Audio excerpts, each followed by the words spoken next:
Eep.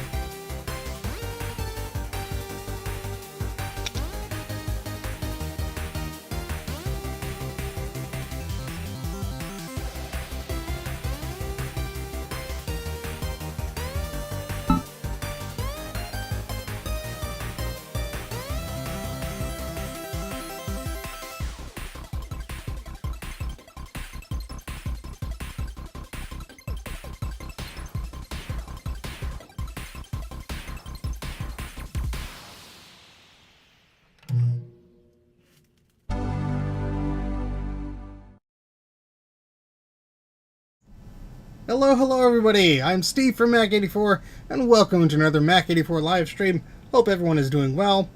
I just remembered my Mac was a bit problematic, and okay, the audio volume should have remained the same.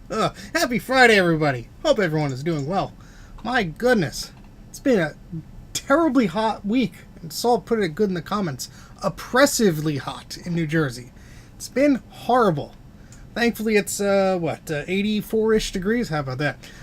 So, getting a little bit better. Anything under 90 at this point. It's easy for me. Alright, cool. So we have Thomas Armstrong, Toby Q, we have Sam Johnson, we have Lord of Nothing, who else is here in the chat? We have All Things DG. Very nice comment I saw on a different stream by Trina earlier today. I'm glad my shirts bring you some zaniness and joy. This is one of Sean's shirts I'm wearing today, so not mine, but have to show my other friends' merch as well, because I buy it too. Retro Fox is here. Hello, how you doing? Jack's Mac Attack is here. And CDI, Saul, Henry, Retro Tech, Tom, Patrick. Who else? Jack68K is here. Rodville is here. We have K-Mac, who's stopping by just before walking out the door. And Tony is here. Phone Guy is here. Scarlet Swordfish, long time no see. The chat just jumped. I was wondering when I was going to do that. Lost my place. Point 5 is here. Tevrudin's here. Let's see. Daniel's here. KO Shonen is here. I can't pronounce that. Sorry. I8386SX. Who else we got? Mr. Vizil. I think that's about it. Sam Active56, Sinister Spices. Sinister Spices? Sinister Pisces. And a bunch. Let me catch up on some of these comments here. Hopefully everybody is doing okay today. No, I did not cause that Microsoft outage, but a funny thing I want to mention about that in a little bit. You have a cookout. All right, well, enjoy your cookout. Enjoy your Friday. What the heck are you doing here? I don't know. Nice in Maryland. Good. Happy to hear that. Felt like soup all week. Yeah, it's been disgusting. Ugh. My goodness. My goodness. All right, so it's been a day, huh? All the IT folks that have been scrambling around today, I'm sorry. That sucks. I had a friend who was flying out, and he sent me photos of the blue screens all over the airport. Let me see if I could find a non-incriminating one here. And it was one of those things that's like, wow, this is pretty nuts. But, yeah, there's a United kiosk with the little Windows thing there, and I think there's a bigger one earlier. Yeah, look at this. So, thank you very much to my friend who knows who he is for these photos. So yeah, crazy things going on today. My goodness. So apparently there was a little bit of a thing that happened today. This CrowdStrike update. Now, I'm not a security Windows expert thingamajig, but apparently this is a software update. It happens on multiple platforms, but for Windows, it's like in the bootloader or something like that. It embeds itself because Windows doesn't have the way to do the same thing that Macs and Linux systems have or whatever. So it basically like failed to update on a Friday of all days, pushed forward and basically boot looped everything into a recovery mode. And if you knew how, you can maybe delete something, but that only affected that system and not all the servers that probably had the same damn thing applied to it. So, yeah. And trying to explain that, I'm sure, on a Friday morning to a bunch of systems all across the world. And I'm talking about emergency systems, transportation systems. My goodness, what a headache. But of course, my first thought goes to silly things in my brain. And I made something silly. Which I will share the screen if it lets me. Where's the button? Yeah, there's There's buttons on the screen. I don't know what I'm clicking on these days. Here we go. Yeah, so there's this. I made shirts. I made shirts and mouse pads of sort of a Windows-esque, blue screen-esque error. And you could find them at shop.mac84.net. Just a little silly thing I made. I made PC, Mac, and Linux PC variants of these things. So there's my PC survived the July 19th, 2024 Windows crash. And there's a whole plethora of these things. There's a Mac one here, of course. So I turned the Windows frown into a smiley face, you know. I thought that was pretty funny. And I have little mouse pads, too. So I figured these are fun. I have like 6 whole orders of people who are just as silly as I am. So those 6 people that ordered these things, thank you. I think I got all of $12 or something like that. So that's appreciated. I don't make much on these things, trust me. When I say that, I am earnestly talking to you about that. That is not a joke. I think I gave a freebie shirt away to somebody, and all my profits went bye. So, but whatever. It's just fun. I had fun making that.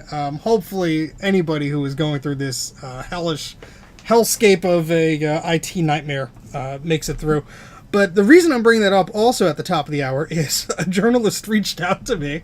They wanted to speak to me about it, and I only saw their email like 40 minutes ago, and so I have no idea if they're going to want to talk to me during this stream, or if they figured, you know, it's Friday, I'm done, I'll write my story without your perspective, and toodaloo. So I have no idea if that's going to happen. If that does happen, and they do want to talk right away, I will probably pause the stream for like 15-20 minutes, however long it is, and I'll come back. But I don't know what's going to happen, so it's fun. It's nice just to be asked, but yeah, who knows? Weird stuff, man. Weird stuff. Hey, Guffum, how's it going? I'm going to talk really fast. I always watch things at 2x speed, too, so yeah, anyway. Alright, so, anywho, what the heck are we doing today? Well, we're working on a Macintosh SE board, and I haven't worked on an SE30 board. It's actually an SE30 board. I haven't worked on an SE30 board in quite some time. And there's a few reasons for that, and I'm gonna go over them in a second. But essentially, I don't have a lot of time to do these repairs as I used to. I am backlogged on sending stuff back to people. And it's just one of those things I do over the weekends. And during the summer, my weekends are especially convoluted. There's events to go to, there's family things, there's birthdays and barbecues and all this stuff. And it's just overwhelming. So I actually was going to take June off, but that didn't really work out. So, anywho, decided that I was going to take some time, but then I wasn't. So anyway, my friend Mark reached out, Mark of MacFX. You might know MacFX. They make all sorts of cool stuff for your vintage Mac or PC. I think there's some like Apple PC related stuff here, like Apple II and stuff. Maybe not really PC related. I just spoke because I'm dumb. But they make replacement floppy gears for Macs. They make Image Writer 2 color ink cartridges. They make all sorts of awesome clear cases, like for the Macintosh SE30 and SE. They have red, green, and blue still available, which are really cool. They have this awesome new Booty hard drive emulator, which I did buy, and I will be doing some sort of video or something fun with that sometime soon, which I'm excited I grabbed because I wanted something for the Apple II for a while. But anyway, that's MacFX. If you don't know, Mark and his team, they're phenomenal people. They do a lot of great work. A lot of friends you see in the chat, including Mark and others, work on their projects, and they're so cool. And I've known Mark since like I was in high school, so it's been a while. And he reached out to me. He said, "Look, I really want to do have an SE30 at my booth for VCF Midwest, but something happened to the original one I have, and I have this board, but I don't know, what's going on with it. Would you help me out?" And I'm like, I don't really have the time, but you're a friend, and I owe you, so sure, let's take a look. So that's what we're doing today. But what's interesting about this, wrong side. What's interesting about this is it came in this box. It came in an Apple service box. So these are the Apple service boxes that you would receive parts in if you were an Apple service technician or so on. And yeah, there's the part number right there. You can see it right there. for the Macintosh SE 30 logic board. Now, a good friend of mine, Adrian of Adrian's Digital Basement, did a video on one of his channels of unboxing new old stock Apple service parts. And surprise, surprise, even the new old stock parts had leaking capacitors in them. It's just something that happens. These components do not last. The seals of them undo themselves, or the temperature was bad, or whatever, and they leak. So just a huge warning, because I see these every once in a while pop up on eBay or Facebook, and people don't know what they are, or they know what they have. They'll be like, oh, you know, this is a logic board. It's brand new. I want $500 for it. And it's like, dude, the caps are already probably leaking. And if there's a battery in there, good luck, you know. So, very cool to see one of these boxes. I was wondering why it was double boxed when he shipped this to me. But very, very cool to see this. So inside, well, let me give you a peek of what it looked like inside. Inside you have a nice foam box. And inside of that foam you have another little foam cavity where the board would be in. Hello, Rudy. Hello, Thomas. Duuro and Daniel and anybody else I missed. Hello, hello, hello. Well, you know what? If you do want to buy one of those clear Mac SE30 cases, this is what I would recommend you do. Go to maceffects.com. I think it's .com. Yes, go to maceffects.com. There's a contact us button on the top there. Tell them you want to buy it. I'm not a fortune teller, whatever the word is. I'm not a fortune teller, but I will tell you that if there's enough demand for this stuff, sometimes you can create new ones. So, like, you know, maybe that run stopped. Maybe they'll plan to do another one.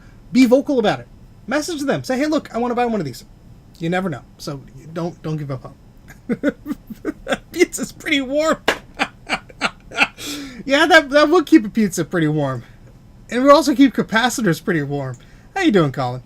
So, fun stuff. So, Colin and I are doing a silly little podcast together. We're just shooting the breeze and having fun and stuff. So, if you are a patron of myself or of Colin, this does not compute. You get an exclusive podcast just for supporters. So, I haven't figured out a way to post it on the YouTube membership thing, so I apologize. I will try and do that this weekend. But it's on Patreon right now. You will get it on the YouTube supporter thing. I just got to figure out how that works. But if you're a patron of either of ours, you get access to this exclusive podcast. We're having a lot of fun. The first one, we're talking about all our crap and what we do with it. So great time speaking to Colin. I really appreciate the opportunity to yak with that guy whenever I can. It's a lot of fun. So be sure to check that out. Colin, feel free to put a link majig to your channel or your Patreon, whatever you want, in the chat so people can click on that. All right, so let's see. Yeah, I mean, you never know. I don't know the specifics of how these cases are ordered. They could have molds already. Who knows? But anyway, doesn't hurt to ask. 100% silliness. Check it out. Awesome. All right, so let's move on to the SE30 board. So I'm going to take it out of the anti-static bag. And there was a sticker on here. There's part of it that's still here. Oh, there it is. Attention, static sensitive devices. Handle only at static safe workstations. Reusable container. Do not destroy. Well, we'll try our best. Okay? We'll try our best. There we go. There's Colin's link there. Hey, Justin, how's it going? Caught you streaming with, what was it, a VIC-20 yesterday? My goodness. You like to torture yourself, don't you? Good old pal Gutbomb in the chat here was trying to get me to buy one of those. And like, I don't need another rabbit hole to go down. Then I set myself up like this. Anywho, let's take a look at this board here. It looks like it's in pretty good condition. I believe this is the Oh, it's a curved board. It has a bit of a curve to it. It probably doesn't come off on camera as much, but yeah, there's a curve to this board. Oh boy. Oh, we're having a grand old time already, aren't we? Got our work cut out for us. Damn it. Oh god.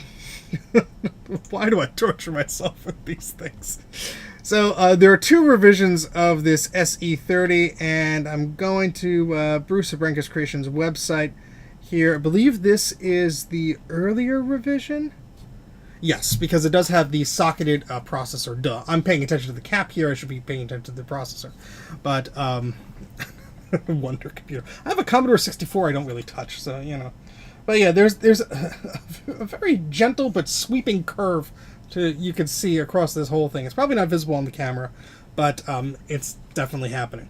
So let me pop my phone out real quick, just in case I get that message. I want to make sure I respond to it. Cool. All right, we'll just leave the phone to the side there, and if I have to take a break, I will. But days per frame. So the board looks like it's in pretty good condition, with the exception of some areas, which we'll focus in with the microscope. Just for the record, it came with its own little ROM sim, and the serial number is BG0809504. I say that because it's good to record these things. So let me take some pictures. My intake photos, as I usually take off camera, but guess who forgot before the stream happened? Hopefully everybody is having a good day today. It's a Friday after all. Work is always a bit crazier on a Friday, so all this Microsoft Windows stuff going around, oof, like, ouch. So hope everyone either resolve that problem or at least is getting overtime. Because owie. Make sure we get one of the serial number as well. There we go. Okay, so by and large, the board doesn't look too bad. Hey Garth, how's it going? And hey Jeremy, anybody else I forgot to say hello to? Hello Roger. Yes, Rudy, I did. I don't know how time to start soldering it today, but we'll see. Let's see how much trouble this SE gives us. So this is Mark's SE30 here. The caps look like they're in reasonable shape, but we do have leakage. You can see where it says ABC. If you look between the B and the C, there's like a bead of goo. And that's some nice corrosive fluid there. Yeah, unfortunate name. You know what's also unfortunate? Wait for the camera to like decide if it wants to focus here. Whoever made the decision to go from the blue screen of death in Windows to that little sad face, yeah, it's adorable, but like when something like this happens, you really don't want that humor or cheekiness anywhere near what's going on. Just like give people to hate on. Oh my gosh. Yeah, so the cap is not too happy. So let's pray that our microscope is going to work here today for us. Yeah, the yellow bands with the sticky goo. We got some fun for us today. Oh boy, oh boy, oh boy. So let's go to the microscope thing, which is not working. Fantastic. Oh, that's because I unplugged it, because I'm an idiot. Excuse me. Ow. Alright. Banged my head on the desk. Microscope is plugged in. We're off to a good start. Oh, God. Help me. Alright. Yeah, my friend got stuck in the airport this morning, so he was not thrilled at all. So, let's take a look at this cap. This is the one in the corner here. And we could totally see that capacitor has leaked. So, whether it's a new old stock part or not, there's the proof here. This thing wasn't touched. I don't think this thing has any hours on it, and the caps are leaking. So this certainly needs attention. This certainly will require some love from us. What the heck is that? Even that's like leaking? What? It's just the way this was stored. Let's see if any others are leaking, or if we can see anything else problematic. And we see like some signs of leakage there. Even over, what is going on here? Like through the layers of this? I'm gonna need more cotton swabs here. It is still wet. It's not even like it's not like glue. It's very moist. Well, I mean like the word starts with a V. You know what I mean. The consistency of it. Yeah, I mean it's. Yeah, you look even like I'm not even touching. I swear. Maybe it just happened in shipping. But like, look at that. And then on the legs, there's a bit of corrosion too. And that's wet as well. That's moist. So something has certainly, yes, that word that me no pronounce right now because brain bad YouTube go. And yeah, so that's pretty rough. Although That's interesting. Look at this. I wonder if this was a repaired board or what the story was. But look, this fuse was definitely replaced at one point. Let me try and get a good focus on here. Sorry. The camera shows a little bit differently than what the microscope shows. And so we have this this F1 fuse here. And those are clipped. And oh, I forgot to send this stream link to Bruce because I want to pester him. He's always pestering me to stream, so I gotta do the same.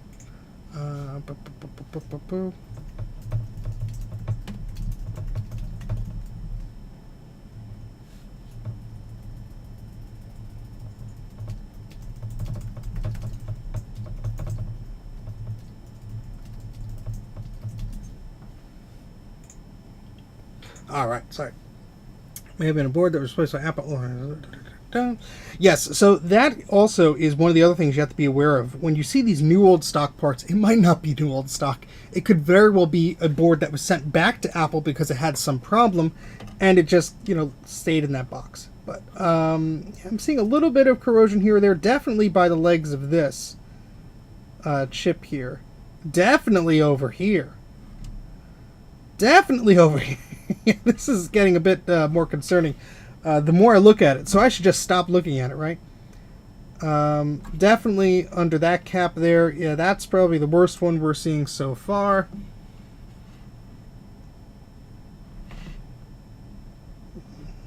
It's hard to tell. And also, I'm unsure of if this board was tested. Oh, yeah, that chip is it's going to need some cleaning up. I'm unsure how long this system was actually used, or if it was used or tested or whatever. But either way, yeah, that UE8 chip is going to have to be cleaned up. Either way, we got some work cut out for us today. So let's actually clear the bench so we can do some of this stuff. Yeah, that's the point I'm trying to make, Jack.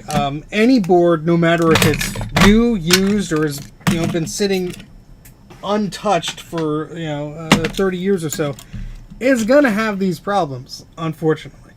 Recap and plug that sucker in. Well, that's the plan. So that's what we're gonna do today. This was a fun thing. I have a propane grill, and I tried to start it. We had a bunch of people over for a party, and the igniter broke. So of course I ripped it apart to see what was going on, and there was corrosion in the corner. So although this thing was watertight, I think the AA battery that was in there over the winter made it not happy. So yeah, that happened. What I'm going to do, because I left the cotton swabs upstairs, I'm going to focus in on a point of this board, and I want you to guess what the chip is. Or something, I don't know. This is just filler for time. I'll be back in 2 minutes, I swear.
All right.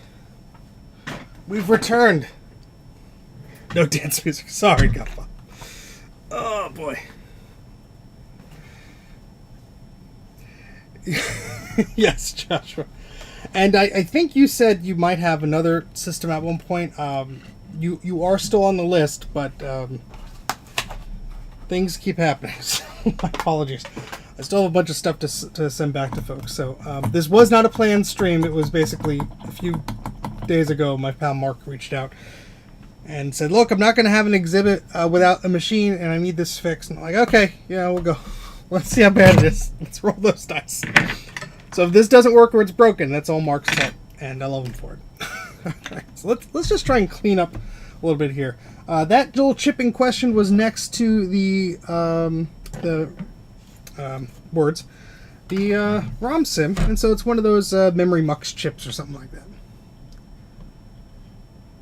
Okay, great. Glad to hear it. Hey, Bruce! Bruce, I want to show you before I wipe this away. This is a new old stock in the Apple Service Box board. At least I'm aware of. Who knows what it's been doing. But it came in the box, looked pretty damn neat, and look at that leakage. But what's also surprising is, like, there's also, like, wetness coming out between the vias and such. I mean, let's zoom in again here, just to give our good pal Bruce the same view we were getting. Not only is there wetness on the edge of the chip, like where there's some corrosion, but also in the vias under it. So, like, what's that all about? So anyway, I'm gonna wipe that all away with 99% alcohol here, and try and clean this up the best we can. We're gonna remove these capacitors, and we're gonna see if the damn thing works. I am tempted to actually just plug this thing in and see if it works. Lack of exposure to oxygen has stopped the corrosion. I mean, it could have, but yeah, something weird's going on with this. And the board is curved slightly. So yeah, I'm very tempted to just plug some RAM in and just see what happens. And I might as well just do that just to understand where we are at this point, because unfortunately, I forgot to ask Mark what the status of it was. I don't believe he tested it, but I'm not sure. IC gasket is damaged as well. Well, it's fine.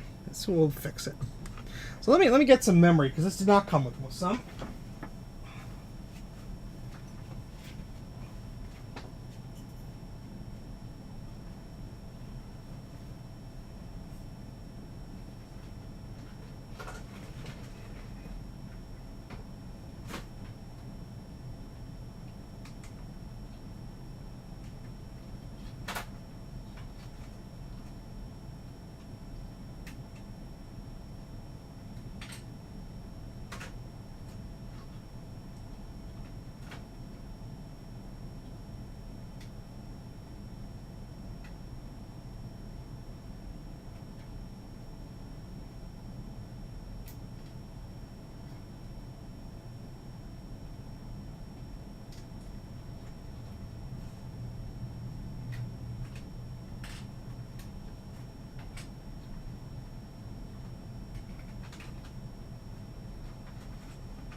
Alright, sorry for the delay there. If you know anything about these machines, you know removing RAM from those plastic holders is a pain in the butt. Now, Bruce is smart, much smarter than me in a lot of regard. Bruce, which bank do I fill up with memory, and which one I can leave free? I believe it's the lower 4 slots, is that correct? The ones closest to the edge of the board and the ROM sim? Believe it's these 4 I could fill up with memory, and I could leave the others. Correct? Is that correct, my friend?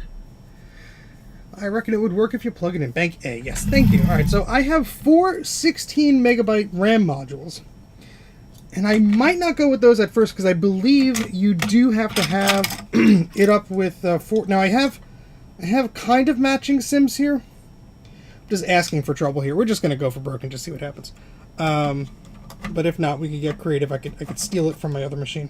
But I'm just curious what it does now, because This board does not look too bad. I'm not seeing horrible signs of corrosion or anything. And I just want to make sure that we don't make anything worse. Or if we do, we know where we started from. So, yeah, I'm not gonna go through any silly long memory checks. I do have my Big Mess of Wires ROM sim. I don't want to have to bust that out if I don't have to. I'm going to put the ROM in here. There's no battery in here, which is fine.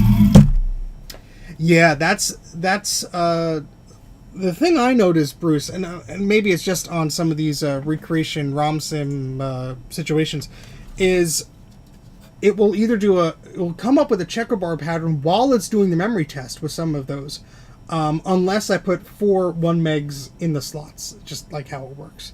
So, blue screen of death. I don't know. And since Bruce didn't hear it earlier, a journalist actually reached out to me, wants to hear my take on this. For what reason, I don't know. Maybe just because I made dumb shirts. But if we have to pause the stream, that's why. So, all right, let's make some space here. I really wish I had a zoomed-in camera dedicated just for this spot. I don't, so we're going to work with what we work with here. And I'm now remembering I don't know where I put the extension cable for the darn ATX thing that I usually do for this. Where the hell did I put that? That's a great question, Stephen. Yeah, mine are for Memory Masters as well. So what bank did you put yours in? Oh, in A. Okay. Well, we'll see. I told you I wasn't a journalist. Garth is just sending me like messages. I need to speak to you about your Macintosh's extended warranty. Hey, you man, how's it going?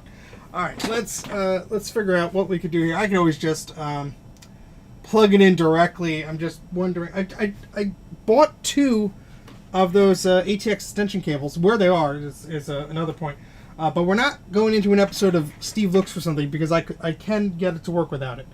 I'm just seeing if I put it anywhere that is very obvious to me. Oh boy, yeah, I have 2, but then I bought 2, and I don't know where they are. They're just the ATX ones, and you snap off the bit you don't need, you know. But that's what happens when you have too much crap. And now there's stuff on the floor. Yeah, another thing I'm not been streaming recently is I don't have the room right now. I'm really waiting for this stupid shed to kick off. All right, let's just plug it in, and we'll see how we can do this here. I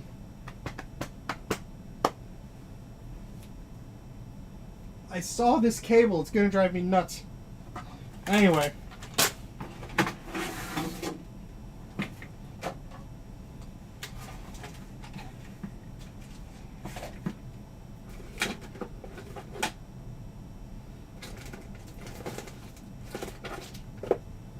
Now, those are SCSI cables. Remember when I lied like 5 seconds ago and said I wasn't going to go crazy looking for this thing?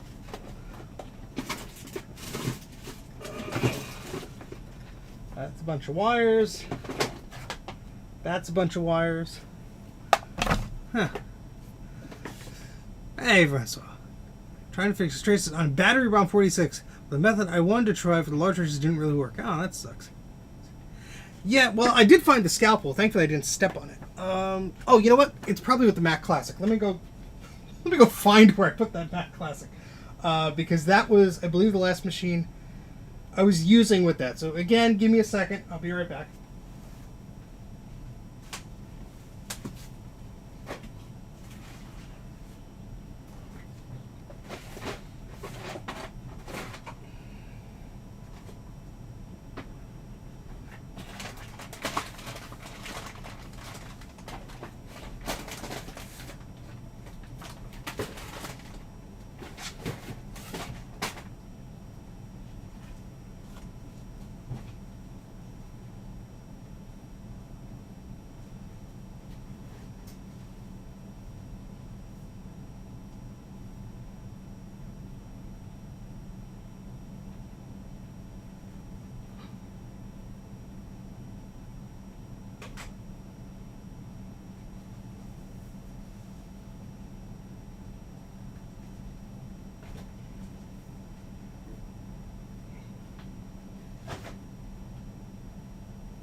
actually found something I was looking for. This is a bit of a miracle. Mac Classic should be at the dumpster. Alright. Found it. These are just standard, was a 24-pin, this is an 8-inch extension cable. Pretty much most of them will work. The problem you will run into, I think it's on the Classic more than this, but you basically have to line this connector up. The male end of the connector goes on the SE,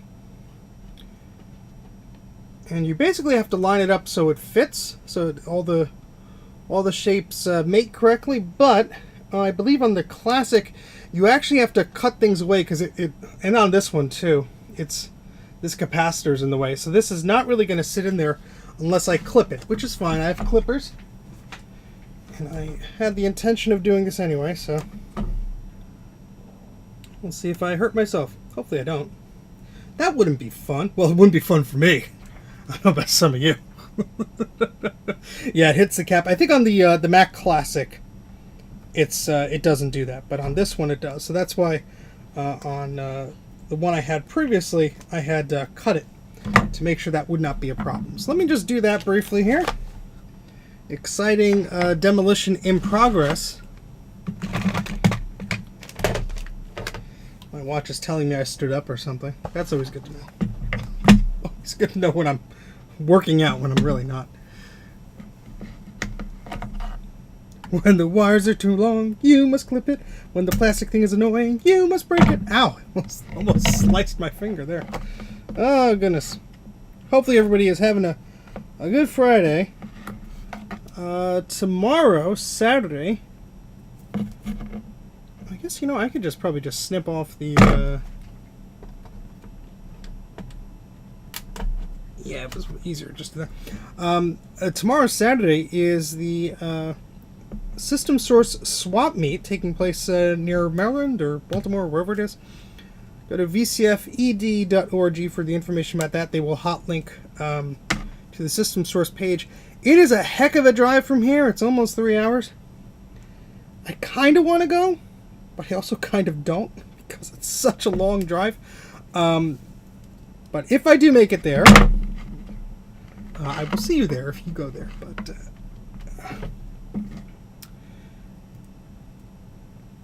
I did see some preliminary things that people posted of stuff for sale. A lot of neat stuff, but I will tell you, the prices of this stuff continues to boggle my mind. Then again, I'm a frugal old crazy person who has memories of this stuff being much cheaper and refuse to change with the times as far as vintage prices go for some of this stuff. That's just the way my old brain is. So that other one I had really broke easily, so StarTech upped the quality on their version of this adapter, huh? Come on! So there we go. It's slowly bending the plastic there. Just don't want to cut my finger in two. That would be too fun. Bring a truck. There's image writers to be safe. So Justin, does that mean you are gonna be there? Maybe, kind of, sort of. I missed you at VCF East, buddy. So if you do make it there, and if I make it there, that'll be fun. Bring a truck. No, I said I don't have room to even walk around in the basement, let alone get more crap. I really shouldn't be going just for the image writers. Yeah, I need to build this shed to image writer specifications. It's one of my favorite Futurama lines. He wasn't built to Yuletide specifications. Hey, Eric, how's it going? All right, there we go. We have brute force the heck out of this. So that's how you turn a ATX power connector, extender rather, into one compatible with the Mac SE or a Classic. We're not using the cables for their color purposes or anything like that. We're just using it as an extension cord. All right, so Mark just got back to me. Never tested it or anything. Said it was 100% new when he got it. I saw the leakage and left it alone. Okay, so we could verify this board is 100% never touched, never been booted. But we did clean up some areas. I am just very curious if it gives us any life at all. And then we'll do the merciful thing and clean the crap out of it. Yeah, oops. You made me check, Jack. That's not nice. Oh, my goodness. Oh, boy. All right, so now the extension cable fits there clearly. We could just ignore those as long as we mate that up with the appropriate connector here. So let's do this.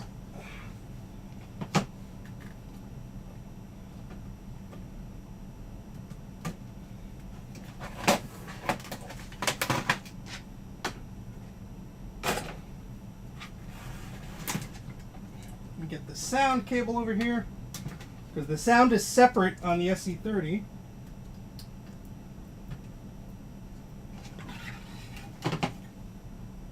And we'll need a keyboard cable of some type. Hey, MacFX! It's Mark. Thank you very much for the super chat. Yep, we're gonna do some preliminary testing before I rip anything off the board. So I'm very curious if this thing has life in it, even in its current state, which is a bit. So thank you for getting back to me, Mark. So this was new old stock, never turned on. And sorry to do the honors myself, but I do like to know where I stand before I go head first into things. Image writers don't make good for foundations. They don't stack very well. Laser writers, on the other hand, oh no, image writers. The original ones, they stack perfectly colored. My whole south wall. Oh, it's perfect. You got to see it. Got to come over one time. All right. There's the blue SCSI. I just had a blue SCSI. I was like, wait a second, where'd it go? All right, let's make sure we have an SD card for this. Let me steal one over here. Yeah, exactly. They're flat like cinder blocks. Oh, man. All right, so let's see what we could put on to one of these SD cards here. In the market for an image writer, but scared that I got a broken one and can't fix it. Well, they are pretty hard to kill. They are really hard to kill. I will say that. If you're looking for an image writer, I would suggest the image writer 2. Unless you're dealing with an original Macintosh or 512 or a Plus, the image writer 2 is going to get you bigger bang for your buck. Shit, isn't a guest bedroom. It's a bed made out of image writers, like that couch of the Mac 2s. It's just all image writers. Oh no, don't rest your head on that sheet feeder. It's a little fragile. Thank you. All right, let's put a blue SCSI disk image on here. Let's see, we have one for a Mac SE. I believe we do. Nope, not that one. Where's the one I was doing the testing with? Here it is, System 7.1. That should work splendidly. Use the sheet feeders for samples. There's a good chance to buy a board that's actually been used and is referred, speaking as someone who worked at... Yeah, I mean, that very well could be the case. Spen Numut. I am horrible at pronouncing things. You have to take my apologies for that. But thank you very much for that information. Yes, that was something that we were talking a little bit about at the beginning of the stream. Is you never know. I mean, one thing I did want to show to Bruce, I'll show after. The fuse is one of those resettable fuses, but it actually looks like someone soldered in a regular fuse and then clipped it out. So it could have very well been a service thing. But who knows? This one is not used. I checked it first. Okay, great. Well, if you'll allow me, Mark, we're going to turn it on, just do a very quick test here, make sure it's making happy noises before we rip all those caps off and hopefully don't make it worse. So, memory foam toppers on there. Fine. All right, so unless there's any objections, we're going to do a test here just to make sure that we know what we're getting ourselves into. So, plug our blue SCSI in. And I'm going to have to shout a little bit. I apologize. Actually, I wonder... I did this a few times before. Let's go to the above camera here. And if I just point that up... No, that's going to fall. That's not a good view. Never mind. Sorry, you're going to have to deal with the main camera here just for a moment. We're just going to plug it in, see what happens. I'll report back. I'll shout. And hopefully good things will happen. So. Oh no, what we're getting ourselves into. Oh boy.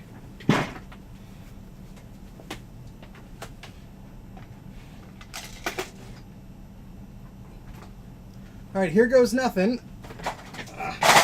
Stay, chair, stay. Probably the first boot, or the first boot in a long time for this Mac SE30. Let's see what it does. 3, 2, 1. No chime, but the blue SCSI has been activated and is blinking away.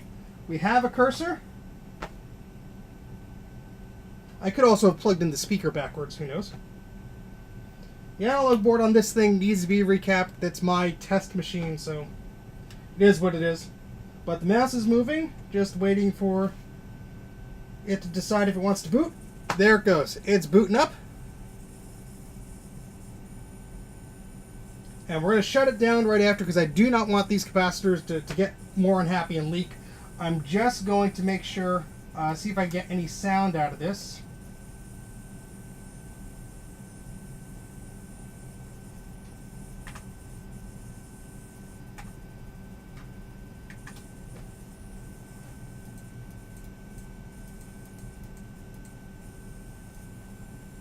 Alright, so no sound.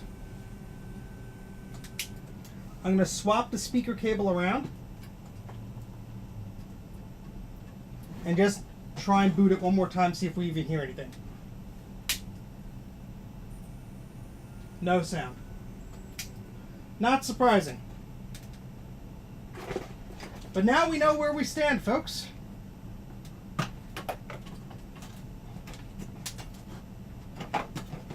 So we have some life. That's good to know. All right. Whoopsie doodle. I knocked over some other crap. Surprise, surprise. Oh. Move some of this stuff around so I have some room here.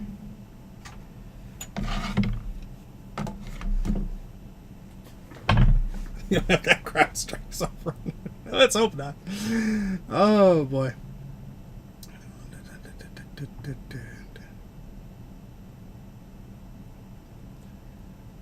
All right. Yeah, not surprising the sound does not work. Exactly. Hey Eric, how's it going? Both Erics are here. All two of them.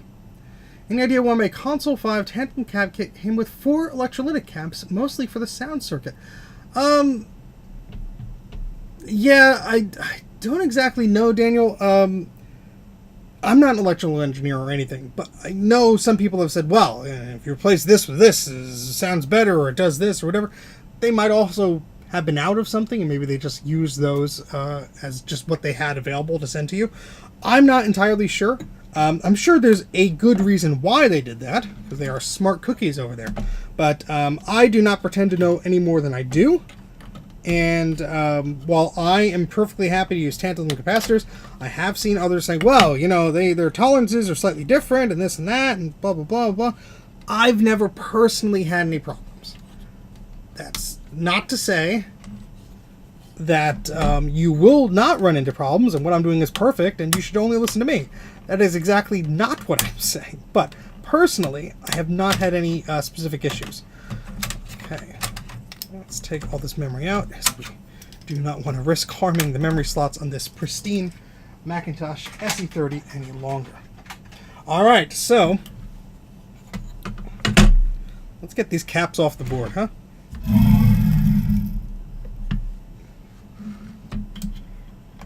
Now, I'm just curious if any of them have leaked more because it was on.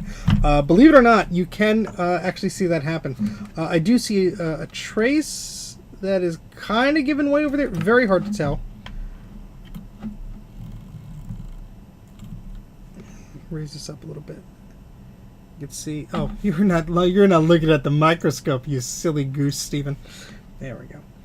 You could just see there the darkness right before that pad. If I could get into focus, that is problematic.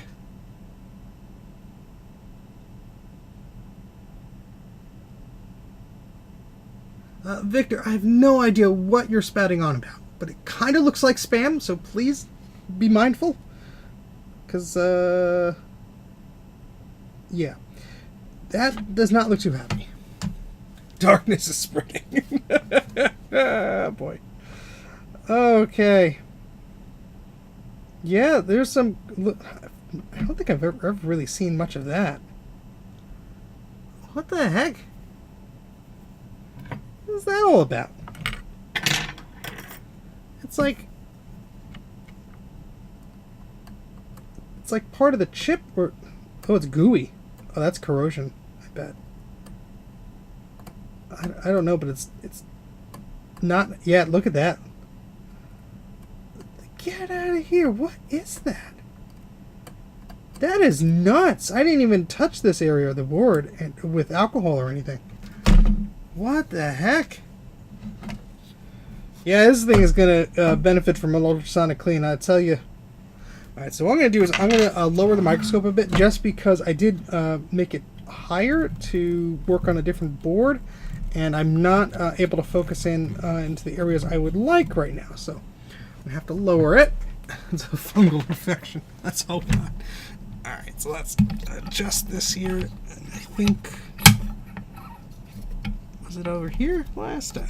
Let's see.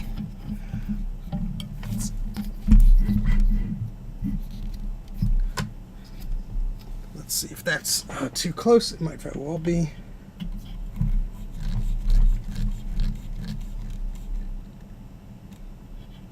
And then we could go all the way in. Perfecto. All right, that's what we want to see. Let's hope it's not too bad. All right. Just want to take a look at those caps in this region over here. It's been a while since I looked up an SE30 like this before. Oh yeah, we could see some sadness here.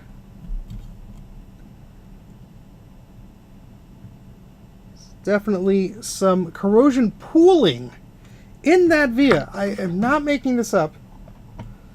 Pooling. Just like, it's just... Never seen that before. My goodness. Yeah, look at that. It's liquid corrosion. Just pooling in there. So yeah, new old stock caps. Oh boy. They certainly don't last. Yeah, there's a lot of little bits of corrosion deep inside of here. Hopefully when we ultrasonic this will get all those nasties out. The traces at this point look okay. I mean, this chip has obviously been hit by a lot of corrosion, so we'll have to remove that and see if there's anything under there if we're suspecting of that. But yeah. Factory fresh corrosion. Pure corrosion. 99% pure. Buy from the best corrosion warehouse, Teaneck, New Jersey. Buy. Alright, this certainly has corrosion on it. We could just see right there. So we're going to be pretty careful removing these capacitors. I don't know if we're going to run into any trouble here removing them, but I certainly hope not. I just want to get a look at what I'm up against before I start. Oh yeah, look at that one. Oh yeah, that's a beauty. Yeah, hopefully you're right, Bruce. I've just, ugh. It's pretty nasty stuff, man. Mark, you picked a good one. This just please goes to show everybody. One of the reasons I wanted to do this stream also was to show everybody that even if something is new old stock, it doesn't mean you should pay $1 bajillion for it. My goodness, would I be upset if I paid like $500 or something silly like that for a new old stock Apple service part, and then to find that it needs at least $100 or so of restoration just on the logic board. So yeah, buyer beware. please understand, new old stock things can still be sad. Here's a perfect example. And Adrian of Adrian's Digital Basement did a video just about this stuff too. So yeah, it's a bit cheesy. Free from issues, my butt. Yeah. Oh boy. Yeah, well, I'm gonna take this repair a little slow just so I can get some great little close-ups here too. Because this is certainly a prime example. I've never had a new old stock board. I don't plan on buying anyone. Actually, that is a bold-faced lie. I have a Quadra 840 AV board that was purchased by TechServe as a spare replacement part, and I have that, and I should work on it, but the caps are leaking tremendously, and I'm sure time has not been kind to that. And I'm just putting it off because I'm an idiot. But, yeah. Anywho. Let's get to whipping these things off, huh? Of course, my Captain tape is at the top of the stairs. I'll be right back. Go grab that.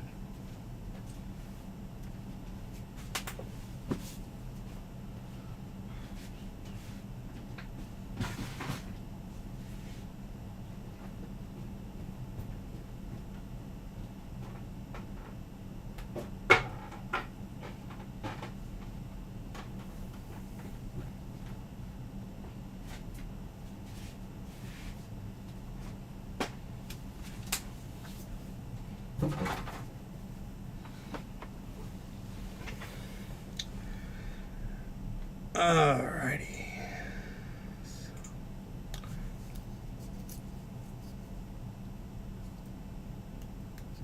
Got our tape.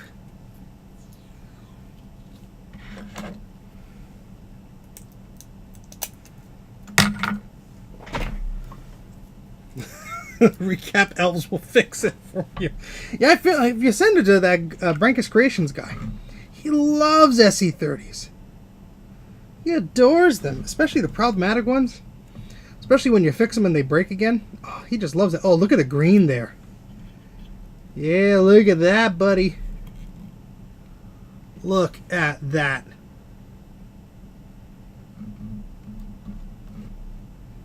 Oh boy. I have work cut out for me, don't I?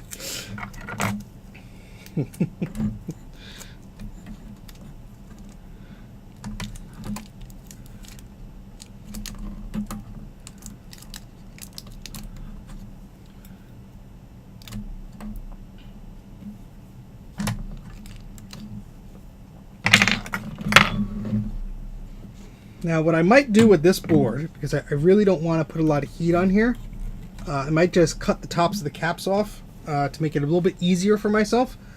But I'm going to test it on the smallest one, because this could also be a very fragile thing, if you, especially if they're very bad. But I also hate the stupid little rubber bands, little sticky stickers on these things. There we go. And I hate them getting stuck on the tweezer, so if I can avoid that, that'd be great. And you still gotta be very careful. But I also don't want to put a lot of heat on this board if I don't have to, because that corrosion is just gonna go wee all over the place. So yeah, look at that goo. Yum, yum, yum, yum. Delicious. Very gentle, just wiggling around here. I know I do as I say, not as I do, folks. Yeah.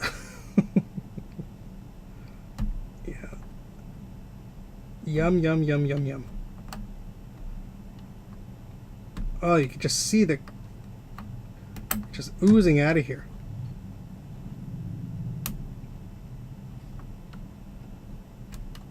Oh yeah, yum, yum, yum, yum. Sorry, my overlay was over that, but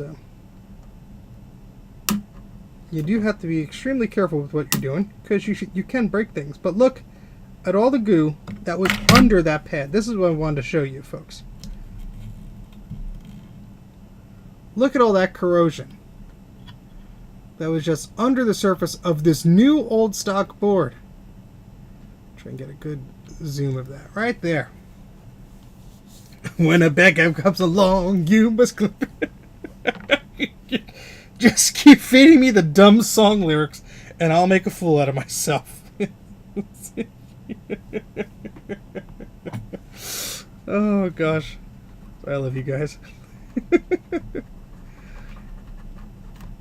All right, so I think I will save myself some effort and risk of the lights above me going out, because I think I'll clip the majority of these if I can just because I really hate the ones with these little yellow bands around them. They have these little yellow sticky bands, and they stick to your tweezers, and they're like, ugh.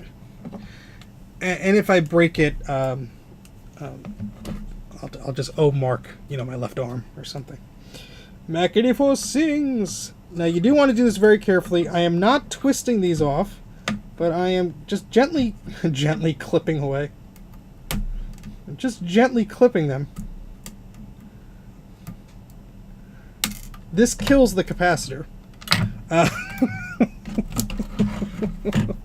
It is not my preferred method. My preferred method is hot air, but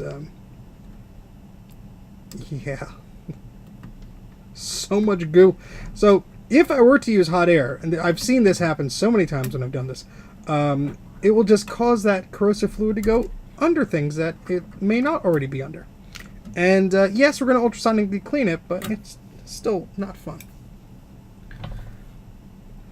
It's very early. But it also has a socketed processor, which also tells us it's quite early. And the serial number again is BG0809504. If anybody wants to decode that and tell me the year, I'm going to put it in the chat here. BG0809504. Have at it. This is not the method Brankus condones. This is the Mac 84 lazy school of laziness method. And he is doing this because otherwise we may not have the chance to finish this board tonight. Because I used to do like 3, 4, 5 hour long live streams. I really don't have the energy for that sort of stuff anymore.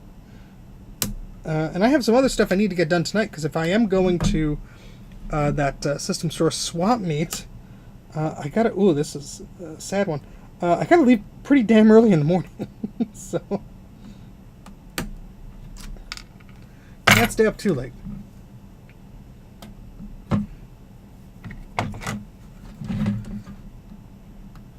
Yeah, see, this is, you run the risk either if you're doing it this way or if you're reheating it, but see that leg sort of removed itself already. So let's give a careful inspection here.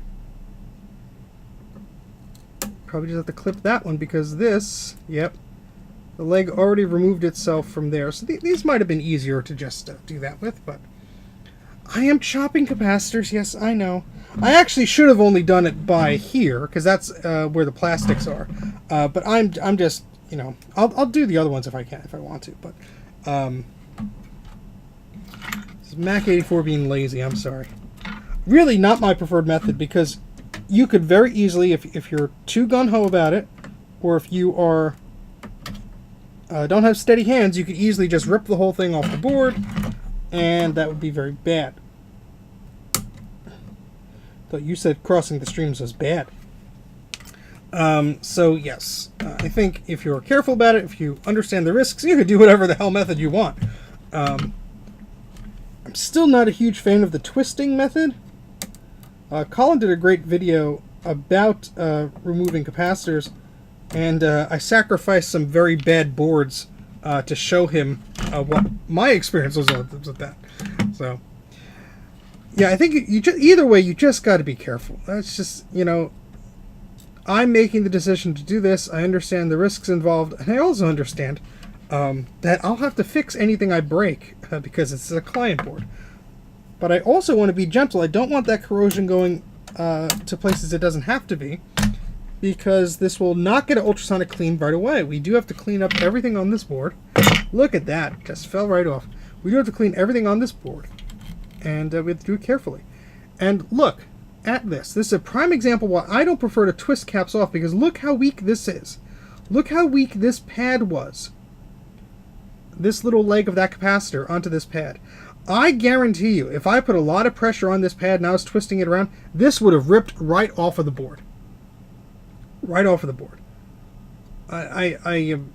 That's my opinion. Because you could already see, if I can zoom in here, you can already see sort of the destruction that's going on there just as far as the corrosion here. This is caked with corrosion here. Let's clean that up. Ugh. Yeah, so really not a big fan of the twist and pull method on boards that are in this type of a shape. Again, you do you, but yeah. Eric asks, when's the next This Does Not Compute in Mac 84 podcast, and what's the topic?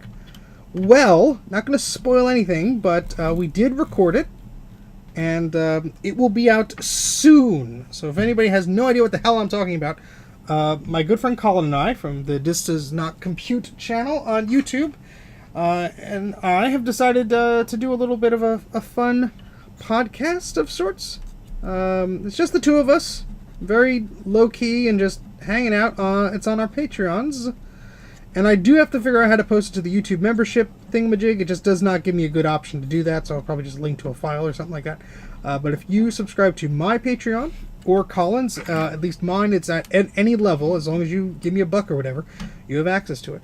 And we had a lot of fun. We went on for like a half hour or so, and we talked about a number of topics, but including where all this crap goes in your house, and what are you going to do with it. So we had a lot of fun, and next topic may surprise you. Let's just say that. But again, Colin, if you want to put a link to your thingamajigs as well, my Patreon and junk is in the video description, so you folks should know how to get that.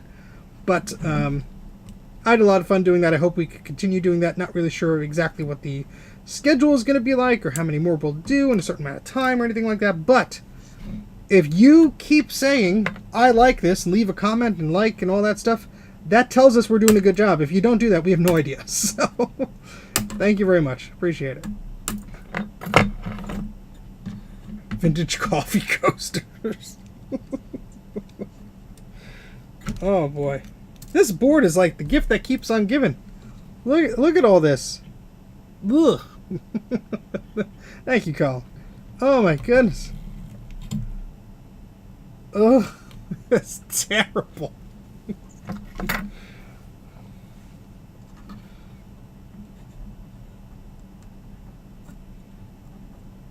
And you could see, so this is something I want to point out, and Bruce mentions this in his I recapped it, and then why doesn't still work video. I forget the exact title of it, but look at this. We zoom into this pad. It's hard to make out, but there is a sliver between the metal and the green trace, the light green trace. And it may still be connected here, but there's also a chance it may not be. These tiny, tiny little fractions, you can see this is the tip of my scalpel here, which needs a new blade. Yeah, if I peel that away, you can see the copper. It looks like it's still making a connection. But these are the things you really got to be aware of. Now, if I didn't have a microscope, I'd probably not be able to see things like that at all. But yeah. But if you pay enough money for new old stock, it should be fine. Oh God, Mark, I'm not going to ask you how much you paid for this. But yeah, that's oh gosh, this one. Oh, look at this one. This one's going to be the worst. And you know the problem with corroded caps is they are very stubborn to desolder. Oh, look how wet that one is. Oh yeah. And that just shows you why the chips in this row often have to be replaced. Ugh, that is damp. When corrosion comes along, you must clip it. Clip it good. Something tells me this podcast is going to include a lot of like AI dubs of me singing or some dumb crap.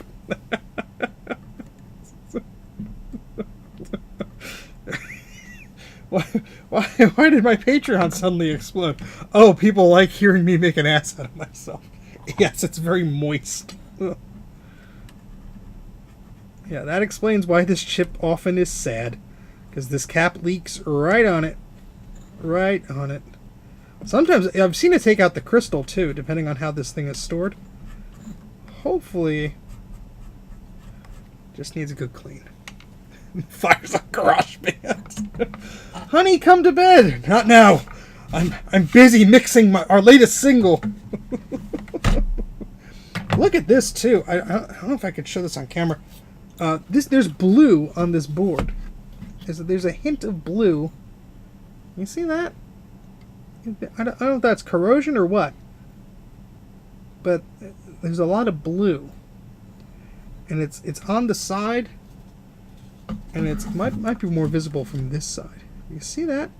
Oh yeah, I can see it coming from this finger here. Now, Mark, did this have the battery installed? Or was it not installed? Because that is a lot of blue here. Between the layers of this, there's a lot of blue. Here's my fingernail for comparison. But it's a lot of blue. Don't give anyone ideas. I knew there's hours and hours of content would be my downfall eventually. Hi, I am Steve from Mac84. You should install Windows 95.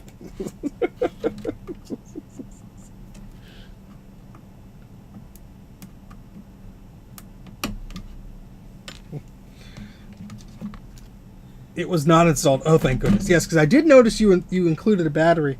Is that a new old stock battery?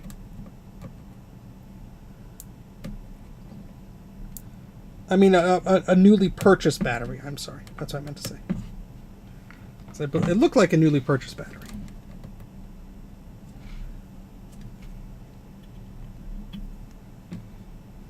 Blue, it's a boy.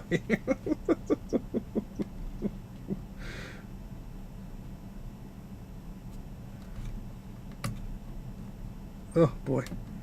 Yeah, look at that. Just, you hate to see that happen, folks. Yeah. Ugh.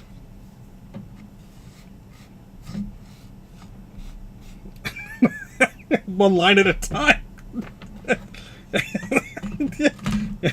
I'm just too occupied repairing this computer to notice people requesting me to say the dumbest crap. Oh yeah, look at the discoloration on the plastic here. Oh man, that is interesting. It could be oxidizing. I have no clue. Yeah, I'm surprised this is still on there. I'm also happy I didn't blast this with hot air because the smell would have been terrible. And I know you all think it's funny, but I have to actually smell it. Let's try and trim that a little bit more. There we go. Let me just tip this upside down for a second. It's little crumbs and junk. Francois asks, so which glue would I use to get copper foil to stick to PCB to replace traces? I have no idea. I've never attempted such a thing. Anybody else in the chat has suggestions, feel free to put them into the comments. I've used, oh yeah, look at that. I've used a solder mask to help with things, but yeah, we have some questionable things going on there too. Alright, so that's most of the caps off the board. We still have the 3 by the brain connector. The reason I call it that is it not only supplies power, it supplies data and other sound and other junk. But I got a machine ages ago, and they named they wrote where the power cord was brain cord. I always just thought that was funny. So it's like something I mention every time and again. Let me just double check.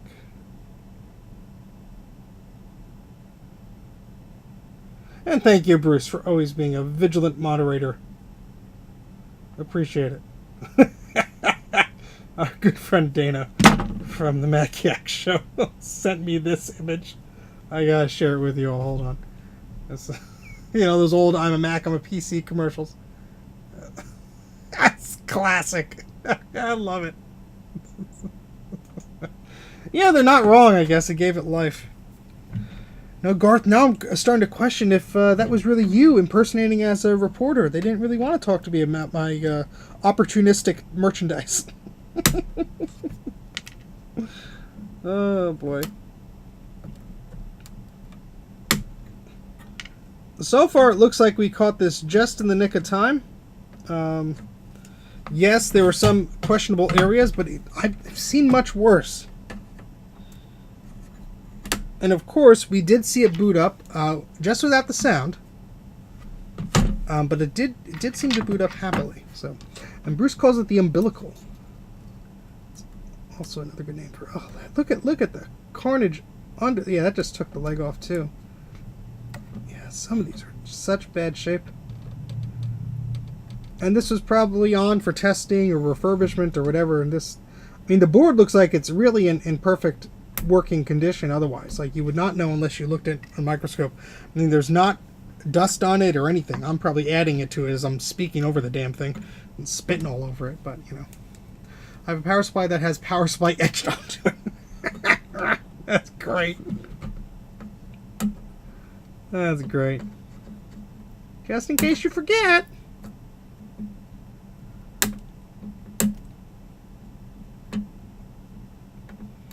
Yeah, these little pieces of metal are flying all over my desk, but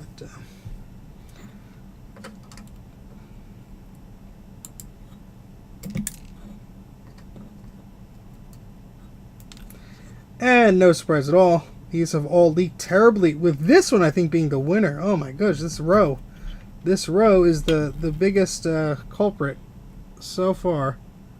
Ooh. Garth saw stickers over it. Oh boy. Let me click on what Bruce sent. Bruce got a little star next to his name. He's fancy because he's one of my supporters. Leaves Mac users even more smug than usual. I love it. That's great. Well, I mean, we don't get many opportunities. I mean, we do. They make it easy for us. Roll over to Linux server mirrors at work, so no time off. Oh well. Oh goodness. All right, yeah. Look at that. Look at that. Look at that. Look at that. This stream's going to be a lot of look at that. But oh my gosh.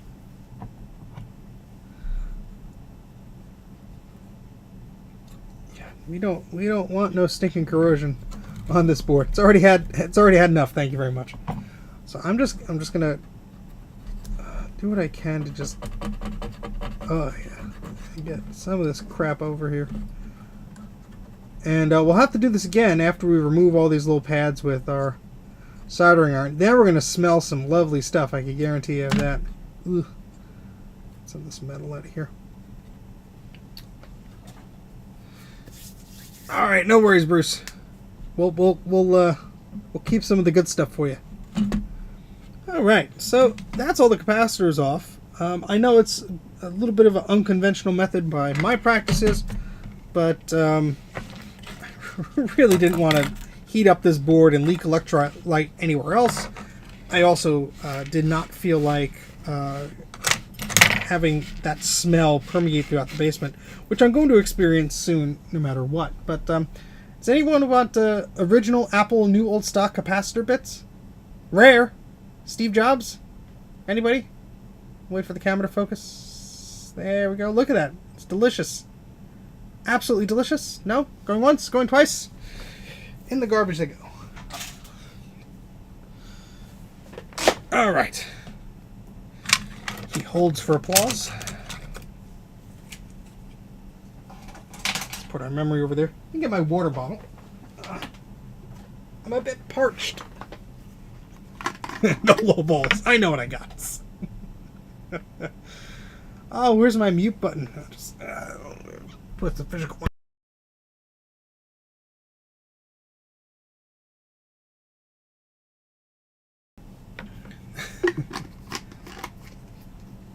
The original designer's signatures are etched inside those caps. I don't know if I could sign my signature that small, Justin.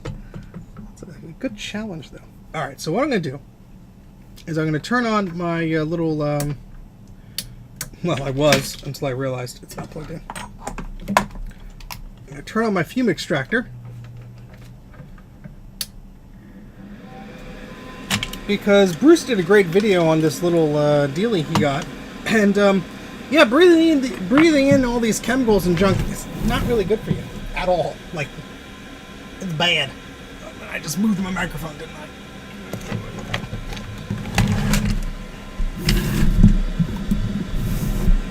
Here we go. Sign a letter on each one. And so you're going to be hearing my fume extractor I'm going to point it away from the microphone. So let me just get myself situated here.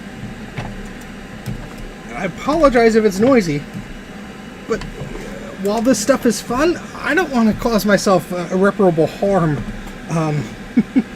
by breathing this stuff in. So.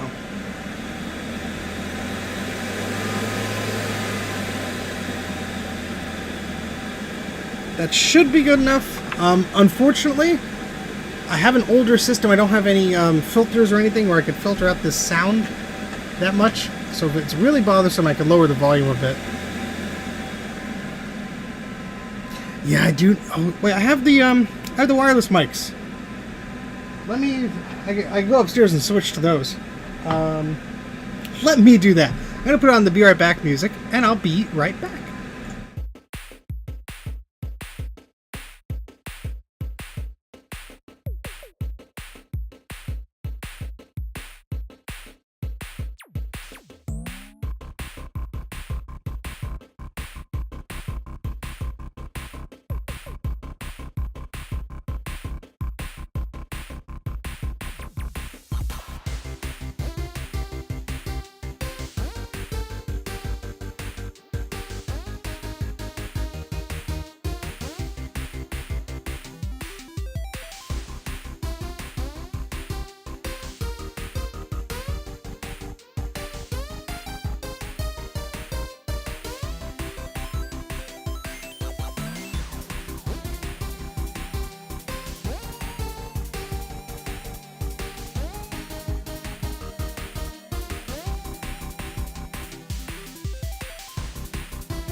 All right.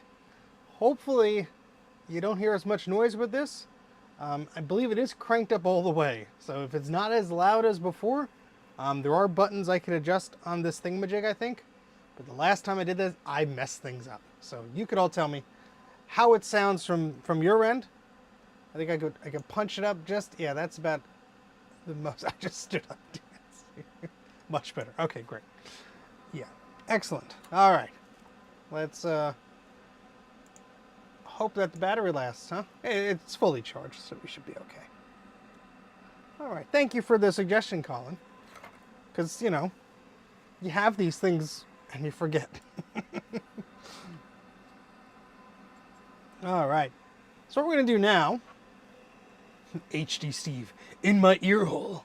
Welcome to ASMR Mac 84, where you get singing, whether you like it or not. Glad to hear it sounded okay before as well. Hopefully my beard does not hit the bottom of the microphone. Well, I think I just did that with my hand. Apologies. Yeah, the microphone Bruce has, like headset one, I think those are like, last time I looked them up, they were like $300, and I was like, ooh, that's a bit of a spicy meatball. But, oh, yeah, I keep feeling like it's gonna hit, but no. Jingle bells, Mac 84 sings Christmas. Where's my flux? There it is. All right, so let's get some of these legs off of the board here. I'm going to do this with just a bit of solder on the tip of our iron, and copious amounts of flux, and a good pair of tweezers, huh? Another singing Mac 84 repair. Oh boy. Oh, these are the wrong tweezers. These are the kind I have to push to... Yeah, these are fine.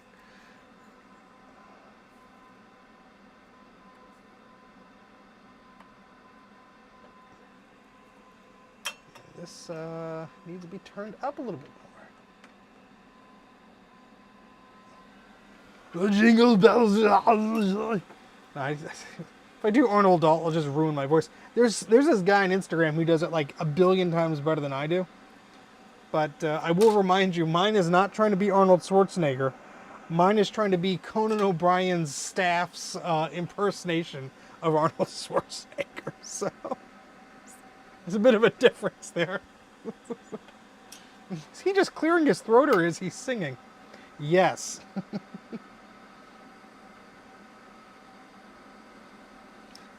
Oh boy, yeah, these are a bit stinky. Thankfully, the fume extractor is doing its job.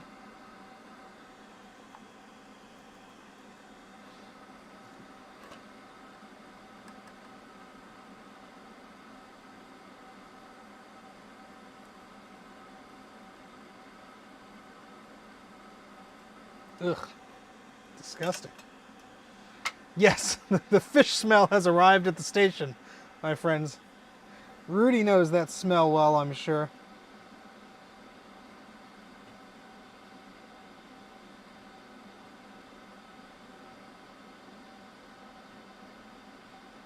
Ugh.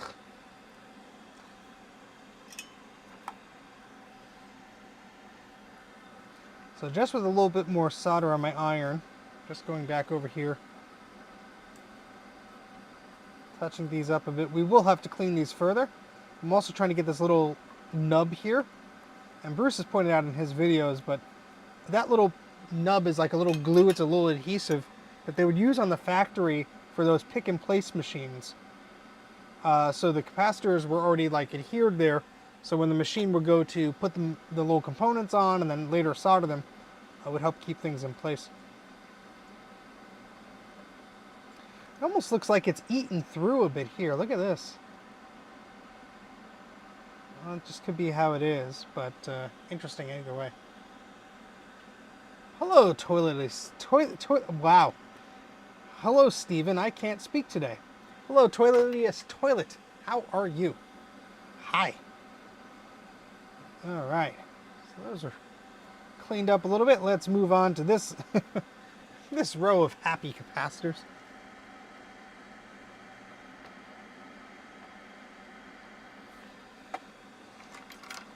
And yes, I am being sarcastic. So well at VCF. And the most unpopular booth goes to Rudy.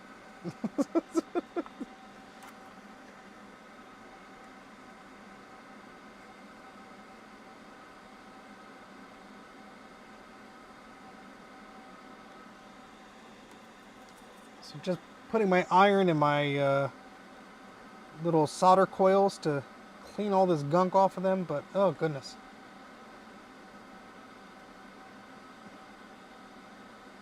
I mean, just think of it. This board has been sitting around for a good old, about 35 years or so. I'd hate to have think what would have happened if it was sitting around for another 20 years.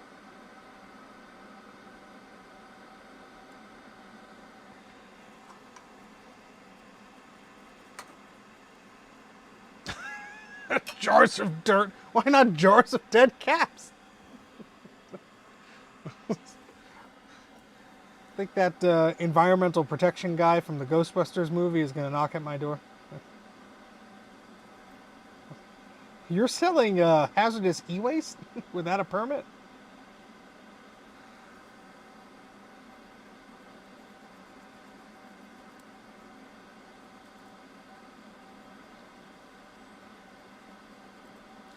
Well, that's a good start. I am still concerned about this little chip here.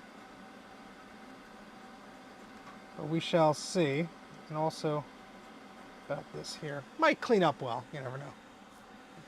Keep them out of the landfill. Out of the landfill and into your homes. Get your patented Mac 84 e-waste. Only $7.99 a pound. What a bargain. I should have added flux.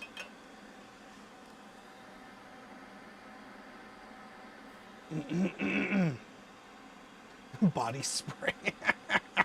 Keith, that's funny. Oh gosh.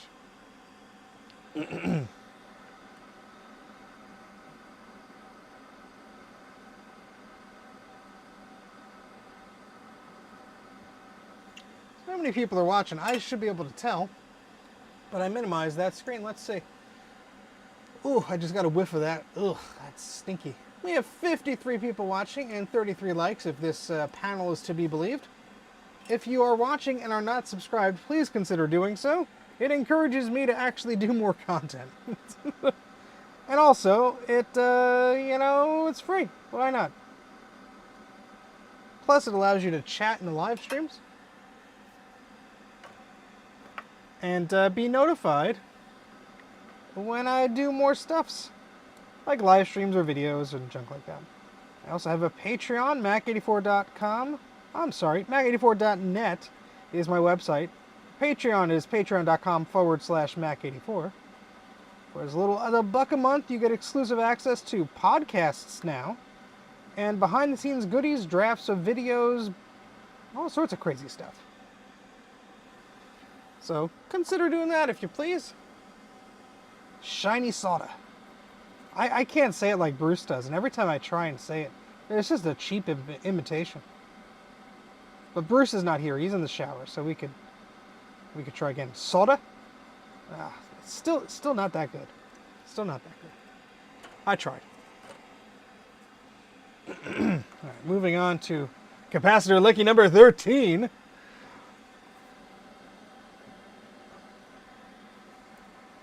So lucky, I almost didn't put the flux on there correctly. So, who of you in the chat have had the pleasure of fixing up one of these systems? Whether it be an SE or an SE30 or a classic. You know, the fun never stops, doesn't it? Where the heck did I put my tweezers? There they are. They're blending in.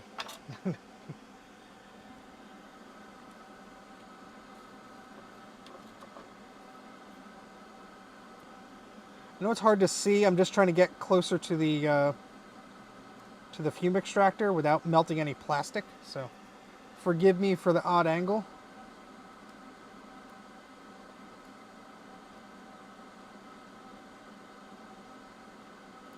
So much dirt in this area.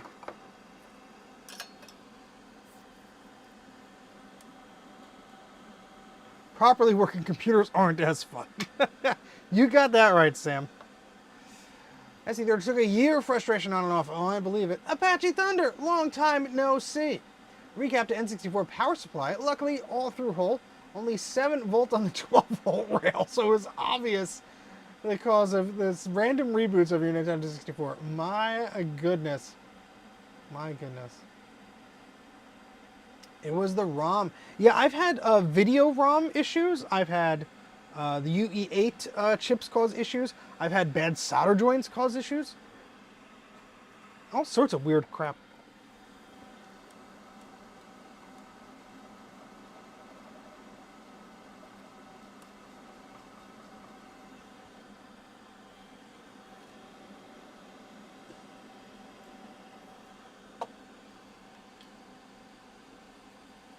Yes, glad that LC3 is still running strong. My goodness, that was a while ago.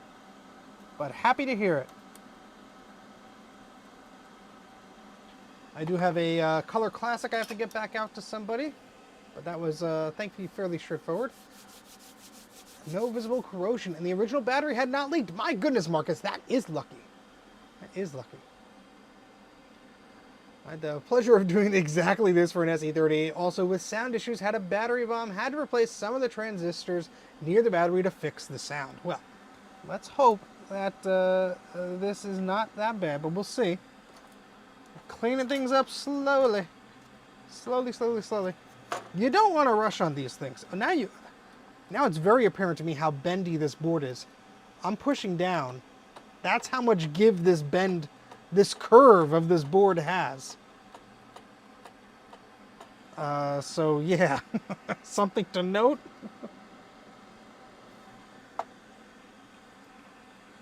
Note to self, board is a diving board.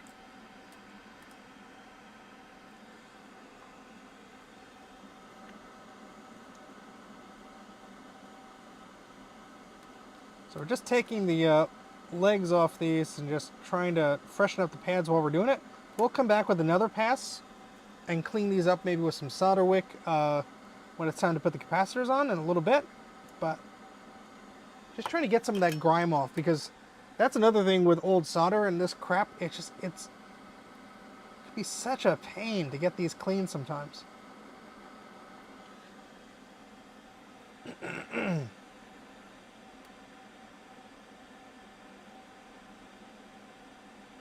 Oh yeah, tiny things are fun.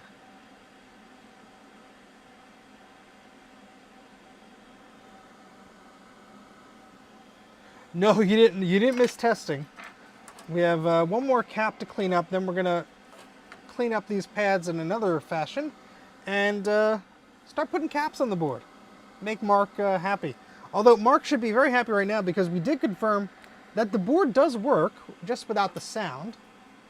So, absolute worst case scenario, he should have a working board without sound, but I'm pretty sure we get that sound working just by replacing these capacitors with fresh ones, because there was no battery damage, thankfully, but this board definitely had some leakage.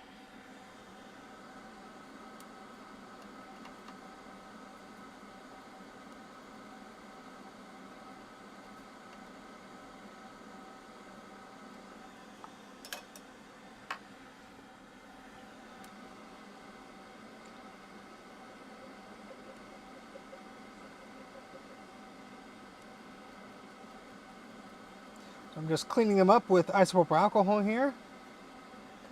That's good. You know, if the board is warped a lot and there's a lot of pressure on it, it can certainly break connections and traces.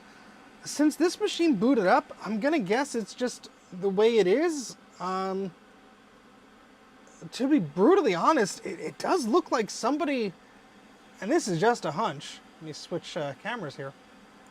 It almost looks to me like this was maybe sent back to Apple,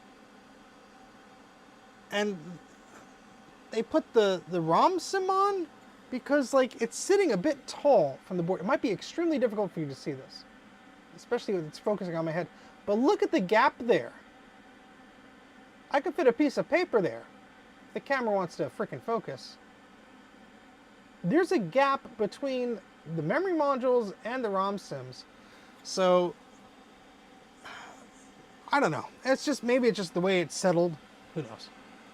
But hey, everything in Broken Garage. How the heck's it going? Follow the corrosion. Yes, one of the things that I tell everybody, if you're working on something, you're replacing the cap, it still doesn't work. Follow the corrosion, but also look where the caps are, and draw a radius around the cap. So start at the middle and draw a circle around there with your eyes and just see, like, what else could it be touching? Hey, Sean, how's it going? I'm wearing your shirt today, so if anything breaks, it's all your fault. My goodness. All right, so that's all the caps cleared away. Let's take a look at these chips here. Yeah, that might need some fixing. Let's take a look here. It doesn't look terribly bad, but before we put any capacitors on, it would be ideal to replace chips, because then there's nothing in the way. Well, what I'm going to do here is I'm just going to reflow this, because some of that solder you can see is looking pretty dull, and that's a sign of like corrosion, just gunk and all that crap. So we want it to look as shiny as its brothers do on the other side. All right, so let's do this properly. Let's move the microscope in this direction.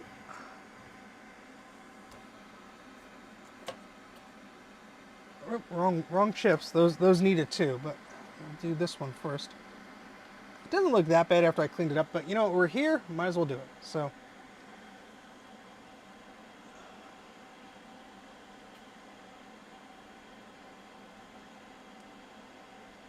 work on any jank. That's a compliment to Sean. You have to realize that.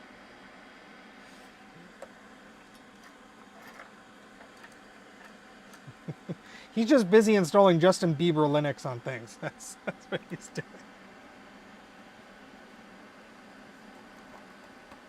We're gonna need more flux. I'm running out of flux. Should be okay for this though.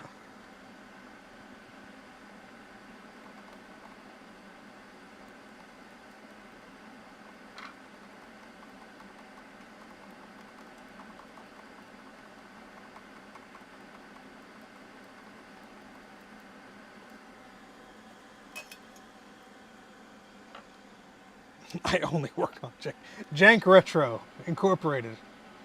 It's a new channel name. Same content, new name.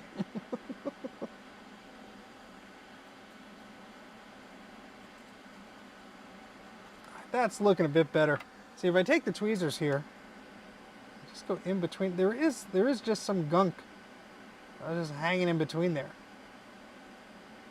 So good to get that cleaned out. And the same goes for this chip here.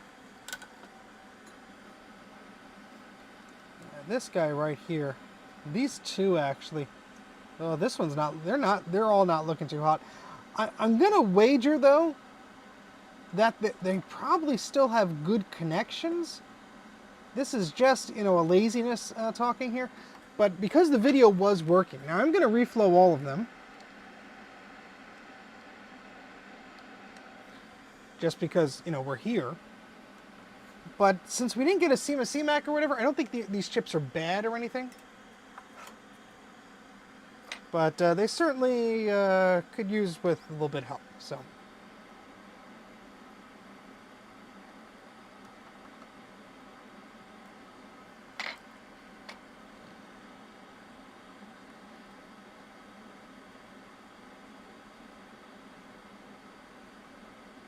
We need way more flux there.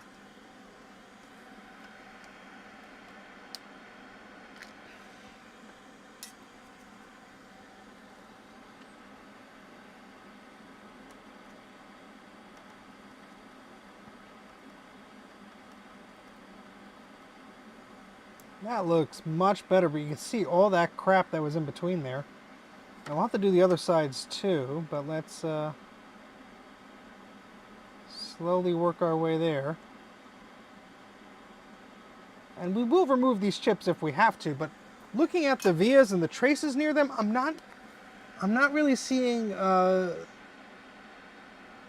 any reason to pull them off as of now. This will come back to haunt us, I'm sure, but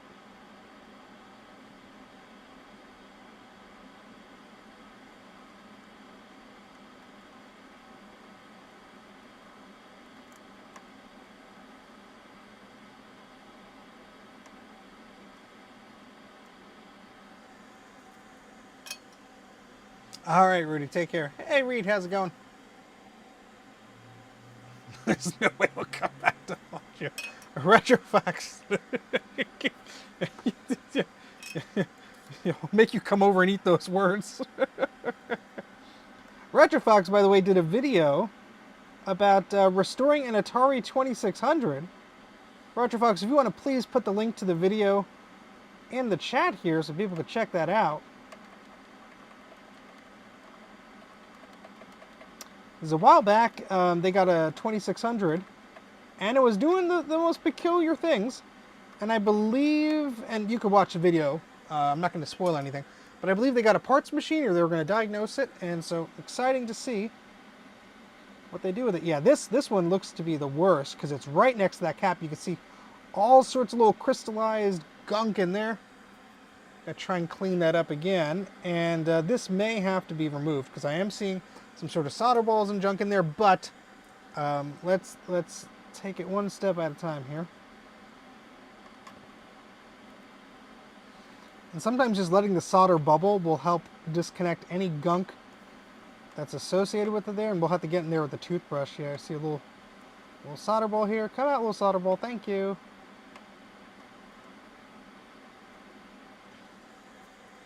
Because when this stuff is all dirty and gunky, that's when things don't stick to each other. All right, there's the video that I was mentioning that Retrofox did. And I might be misremembering because I just watched a two-parter on YouTube, so it might be confusing thing. But is this like a part 1 type deal, or is there a conclusion at the end of this video?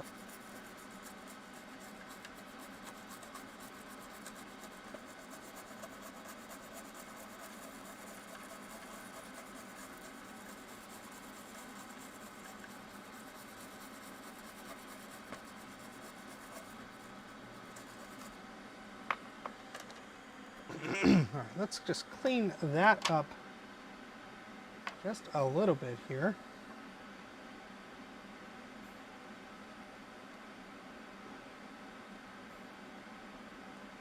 Okay, now let's work on the other side. Part 2 will be cleaning up and touching. All right, great.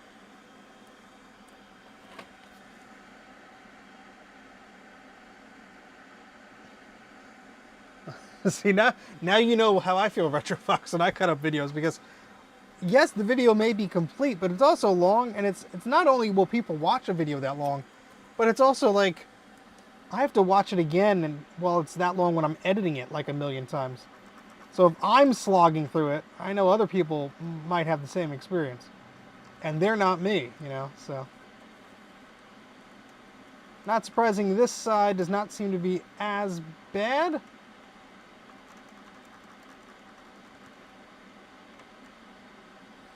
I think we need a bit more flux there.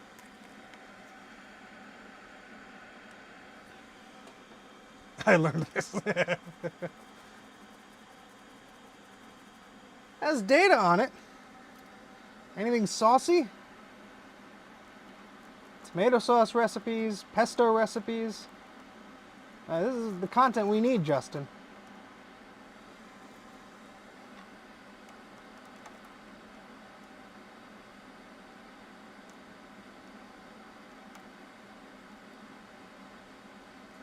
That looks pretty good.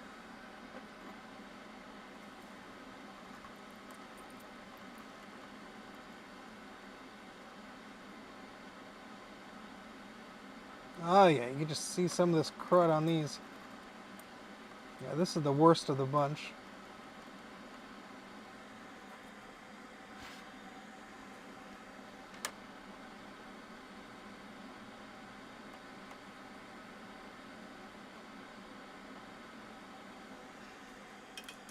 Let's clean this up, make sure we get all the gunk out of there we can. Again, this will be ultrasonically cleaned, but let's try and clean it up. And if these we're still having sound issues or any issues like that, we can replace these chips. We do have spares.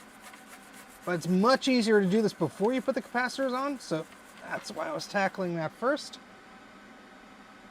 And these look a lot better. They do. Excellent. Oops. Well, that happened to me once, and then I had some really good utilities that were not archived before. So you know what? Look, I'm all against. I'm all against. I'm all for making sure that people's personally identifiable information does not get into the wrong hands and this and that. But it's also like some cool history has been found by me personally, by people not doing that, or by like giving me a thing of floppy disks that had Joanna Hoffman's stuff on it. One of the original members of the Macintosh team. How freaking cool was that? So yeah, it always nice to see some of those things, but I don't need somebody's taxes, you know. That's not really what I'm interested in. Alright, so let's clean up some of these pads here. Make sure they're all happy and ready to receive new capacitors. And before we put caps on, I am going to do some continuity tests. And at this point in time, I'm struggling to remember if my multimeter is downstairs or not, but I could always run upstairs and get it.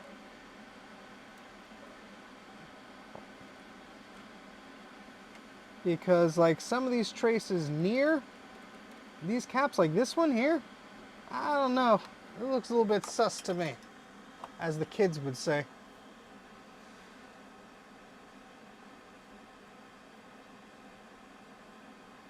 Well, you know what, Retro Fox? It's yours. You own it. You can do whatever the hell you want to it. That's my stance. Yes, be respectful. Yes, you know, try and fix it without snipping a big hole in the back. But you know what? Do what you want. It's yours. Well, actually, you're. It's like, all right, that's nice. You know, you're not putting this in a museum saying it's 100% original. You're not auctioning it off to the highest bidder, saying it's new old stock. You know, you're trying to fix the darn thing. You do what you can. A lot of people put importance on things that in the end it's like, well, does it really matter you have an extra wire going there? No. It gives it character.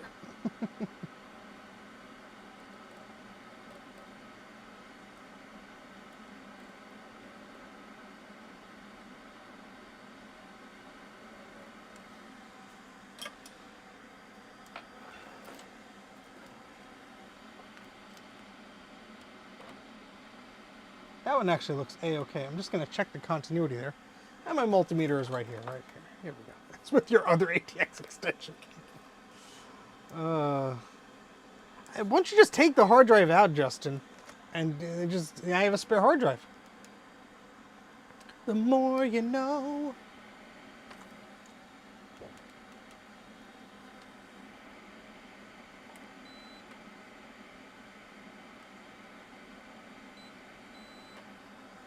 All right, so now we're just making sure the pads here are actually connected to the things they should be connected to.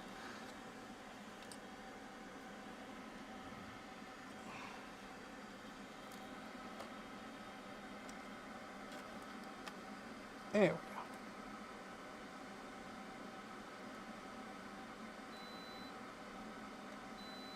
All right, those look pretty nasty, so I'm going to clean them out.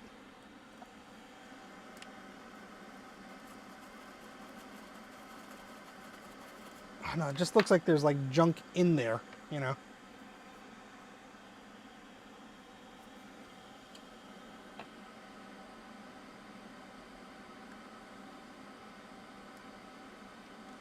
Just fill it up with your DVD collection. That's more fun than D-Ban. We know how much you love DVDs.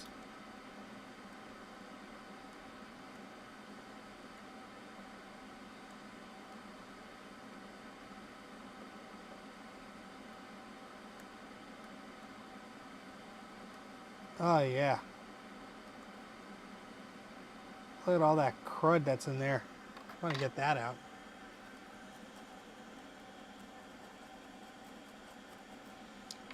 Yeah, I mean, I don't put personally identifiable stuff on the Internet Archive. I really try hard not to. I won't put people's, like, taxes and junk on there. But, you know, there are programs and utilities and stuff that's, like, you know, nobody has the discs for anymore. And God forbid somebody on eBay thinks they can make a buck out of it. Rare! I know what I have! So, yeah, thanks, buddy. I just wanted, you know, to use this weird piece of hardware I have. And nobody else has the floppy for it.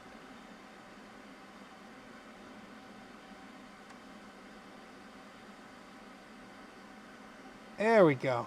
Got most of that pus out of there, or whatever that was.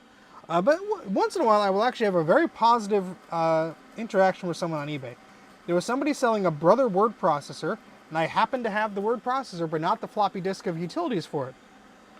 And he was very kind to mail me the floppy disk, and I made a copy. And, oh no, I mailed him a blank floppy, and he made a copy of it. But it turned out that there was something still screwy, because like it didn't work well, or it didn't do anything correctly. And then years later, he sent me an email again and was like, oh, I have a PC with a floppy drive, I copied this just in case. And his copy was better, so what I suspect was the heads of his floppy disk drive were not the best, because you had to copy it with that little word processor typewriter thingamajig. And I assume there was a problem with whatever it was doing to read and write, and that's why I got a poor copy of it. But I copied that floppy. I'm sorry. I'm sorry to say. But I'm not sorry to say that I have personally preserved a lot of Macintosh programs that were not archived before because I copied that floppy. So there you go. I'm going to mute my microphone for a second as I muted it too early. As I take a bit of water. 1 second.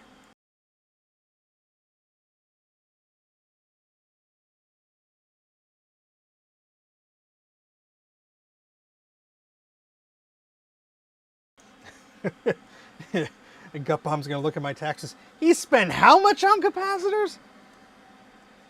This guy's nuts. All right, so we have 1, 2, 3, 4, 5, 6, 7, 8, 9, 10, 11 whole capacitors to replace on this guy. So, what do you do when you have a vintage Macintosh and you need to replace the capacitors? Well, you go to Bruce's website, recapamac.com, and all the information is there as far as recapping guides, the values of those capacitors, different revisions you have to take notice of. I was reading Garth's comment and almost lost my train of thought. It's not hard to do. Brain do stuff. All right, so here's Bruce's website. We have the Macintosh SE 30 here. And so he notes that the logic board pictures is the earlier revision with the socketed processor. And the position of this capacitor changes, the one in the bottom right corner. So let's click on this recapping guide to get a nice bigger image here. And we can see we have 4 different values.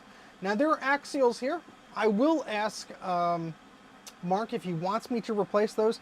They honestly look like they're in beautiful shape, so I'm not going to bother unless he would like me to, but I'm happy to do it. But we have mostly 47 microfarad 16 volt capacitors. Then we have one microfarad 50 volt capacitor, and that's right here that we have to replace. So let me get those capacitors out, and we'll start putting them on the board.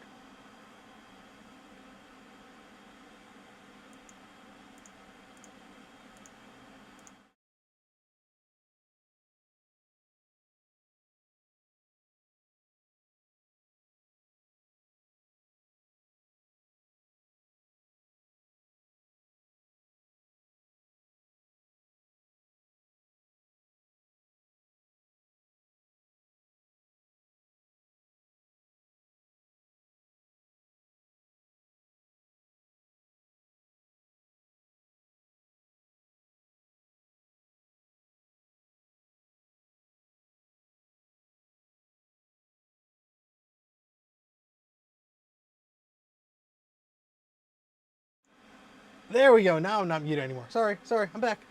Sorry. You just missed me saying, leave the axials, take the cannoli.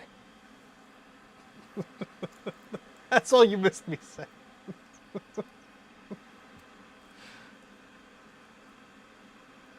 All right, so we have our 10 capacitors here. Those are 47 16s. And then we need the 1 microfarad 50 volt, which I don't know if it's in here or if it's in the other bin, as I try not to rest my beard on the microphone. Oh, here we go. For the PowerBook, the PowerBook 100 uses Yeah, all right. Steal that from there. There's plenty of them. And it's a nice tiny little tantalum too. Put that over there. I'll put this back in the little baggie.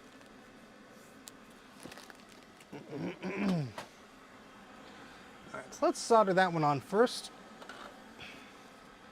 And before we do that, we're going to just check those pads as well. Let me...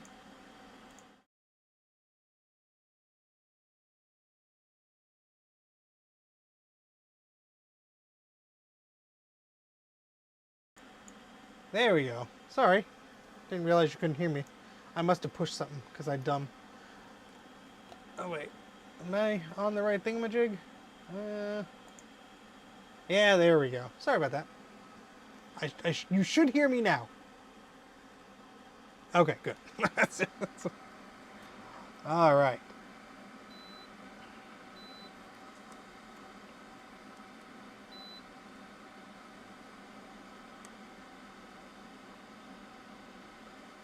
I forget where that one goes. That one looks okay.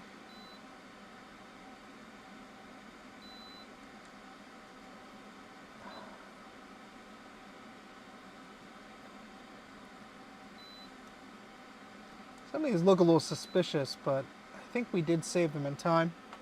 All right, so that 1 microfarad 50 volt capacitor goes in this corner here. That is C6. So just clean that up a little bit and we should be good to go. Can you hear me now? You can. Why haven't you subscribed to the channel? Why didn't you like the video? You made me sad.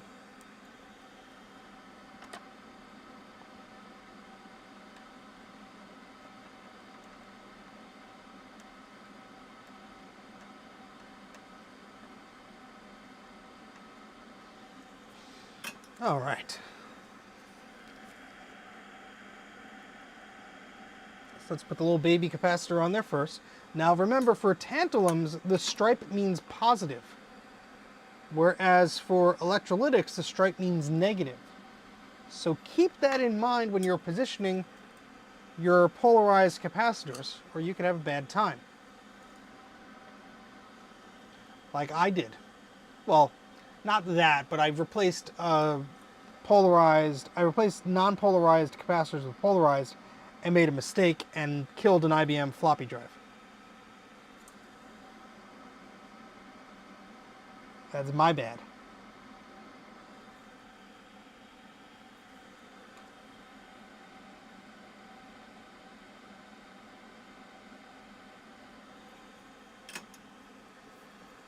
Alrighty.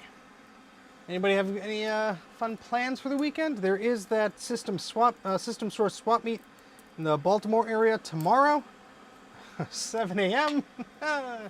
We'll see if I have enough energy to go. I would like to, but we'll see how my brain feels in the morning. It is like a 3-hour trek or so.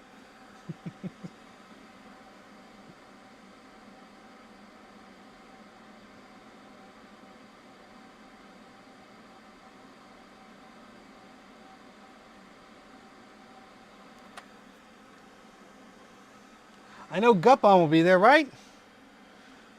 Nice, what, a 5-hour trip for you? One way? Oh, boy.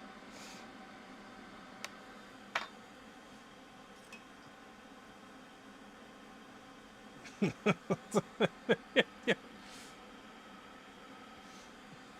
don't know if Sean would want my company for that long.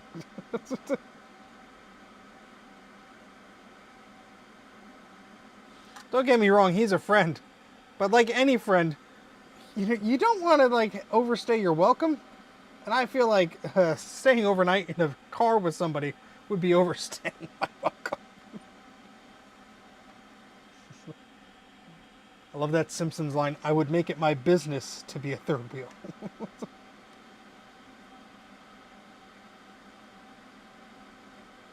Could have used with a bit more flux on that end.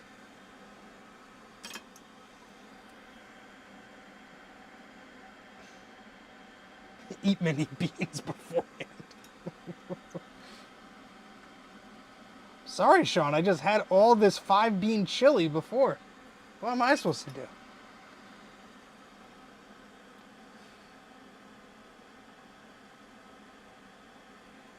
Two-day power outage, well, that stinks. 6.5 hours, ouch. Make content. Listen to Justin Bieber. These are all excellently horrible ideas. So this is hour 7 of being trapped in a van. No, this is hour 7 of being trapped in an unair-conditioned Jeep with my good pal, Action Retro, who won't let me sleep. Steve, if you recap my Macintosh Portable, I'll give you back your pillow. Okay.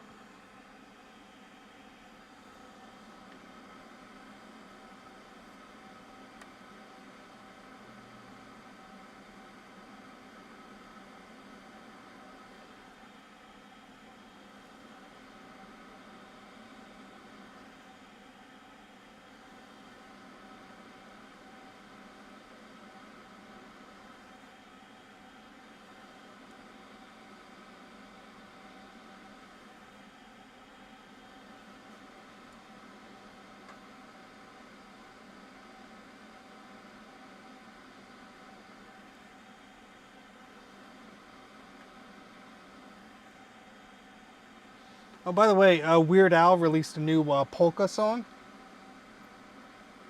And my wife had to tell me who the artists were that he was covering because I had no clue. I mean, I've heard songs before, but I don't associate people's names with things because his brain is weird.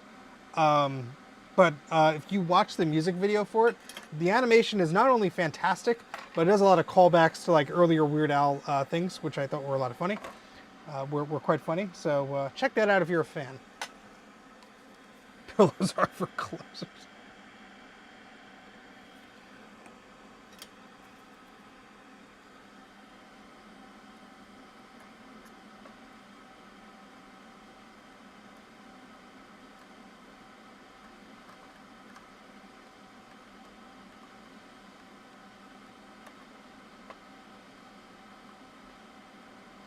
I think we have a wee bit of corrosion on that pad, on the trace adjacent to it.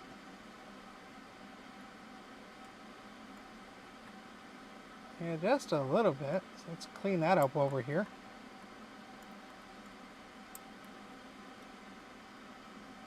The rest of these look relatively okay. Let's just double check with the multimeter. Always be capping.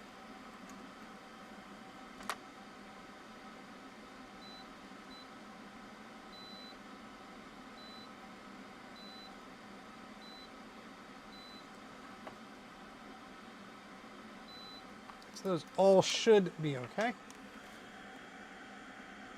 Are you bored of me recapping the system yet, huh?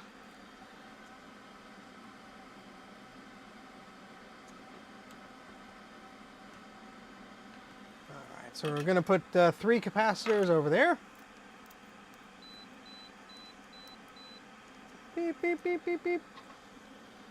It's a multimeter telling us it's about to shut off. I usually tell it to shut up, but you know, I'm a gentler Steve today. That is until this machine decides to do something that makes me angry.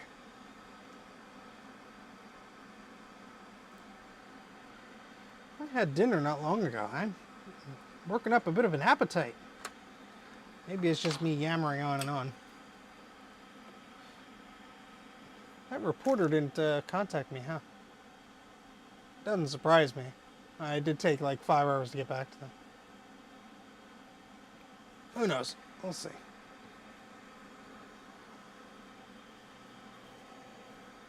Almost took a whole spool. My goodness. Yeah, Gutbum has a really cool project. He and Ron did a video about it. I believe it's on Ron's channel. But please check it out. Gutbum, if you want to put the link into it, that would be cool. I am doing my own print of it, and Gutbum is a fantastic human being. I mean that wholeheartedly. They have spent endless hours talking to me about my problems with my 3D printer and weird crap that's been going on, which makes me a good guinea pig to test this sort of stuff. But they've been so kind and helpful, not with just this project, but with many other projects. So my heartfelt thanks to them, but also the project they're working on is pretty damn cool. So I really suggest if you are into 3D printing, if you're into old Mac stuff, this is a perfect nexus, I think. A lot of cool stuff. So Gupon will put the link in the chat there in a moment. We fixed your printer, I think. Hey, Mike. I am blowing crap up. Hopefully not. So, Mike, this is a new old stock, and anybody who's just joining us, this is a new old stock service parts replacement Macintosh SE logic board. And boy, did the caps leak on it. Wasn't too bad, but still, ugh. So we are just putting some caps on it now.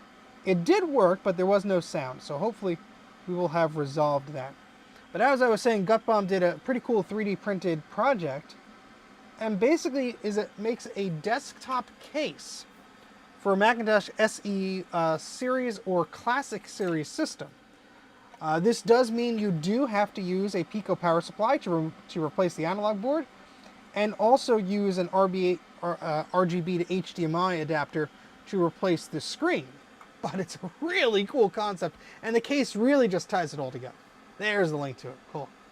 Was this board sealed up in a bag or something? It is so strange that the juice was in the form of flowing pooled liquid. Usually it's an evil glaze. Yes, I believe it was, because the original bag here was taped. So I don't think it was like sealed like a Ziploc bag or like taped all around. But there was a label on it, and it was pretty taped, and it was in a box with foam and everything. So whatever happened, wherever this was stored, caused that. Very strange. Mike did pack his car pretty full, and I think I'm gonna be there. No matter what time I get there, I'm gonna end up there. So Gupam saying the project works with the Classic 2 coming soon, but the SE and SE30 for now. Okay, good to know. Mike, I do have something. There was a box that you kept leaving here. Oh, I have some crummy laptops to bring you too. I'm gonna have to end this stream. Rummage through the garage and bring this crap to you so it's not in my house anymore. I mean, love you, Mike. All right, I think that's clean enough for now. We have 1, 2, 3, 4 more caps to go. Oh yeah, Sinister Pisces. We had a big discussion about that at the beginning of the chat. There may be less corrosion, but there's still corrosion, and heck, some of them have batteries on it. So yeah, anybody who sees any of these Apple service parts, new old stock from the 90s on eBay, don't take the seller's word for it. In fact, I would say they're worth more if the box is unsealed and you see the damn pictures of the stupid thing. Because then you know what you're getting yourself into.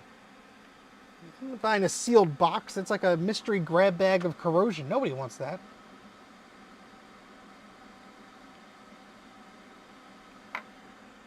Nobody.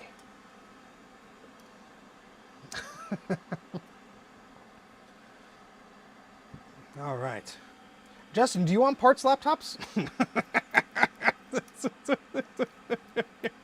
Be careful what you wish for.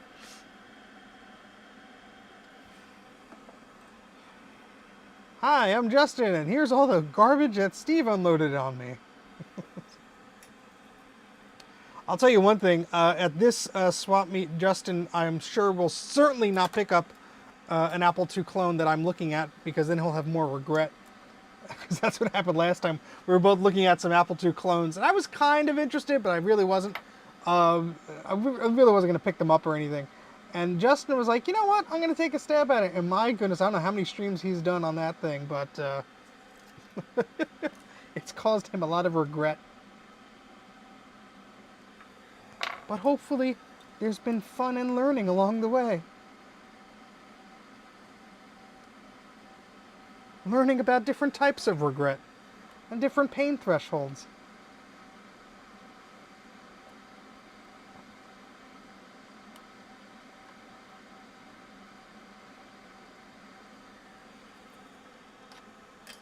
Image writer shopping.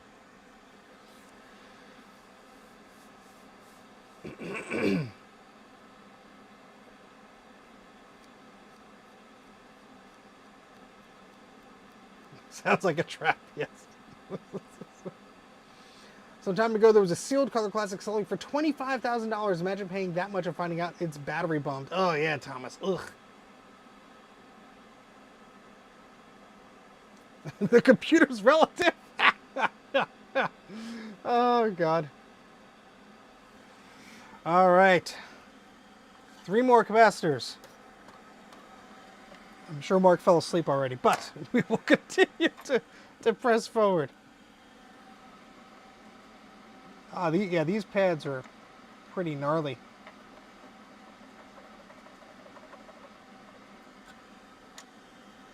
Sorry, we're a bit out of focus here. I apologize. It's just, there's a lot of crud.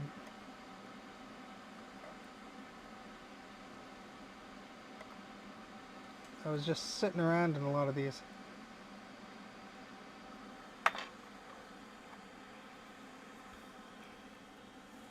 If my beard keeps hitting the microphone, let me know. I will move it. I'm getting like a feel for it, but I can't tell if it's the microphone or my shirt. So don't be a stranger and be like, Steve, you're an idiot. Move the thing.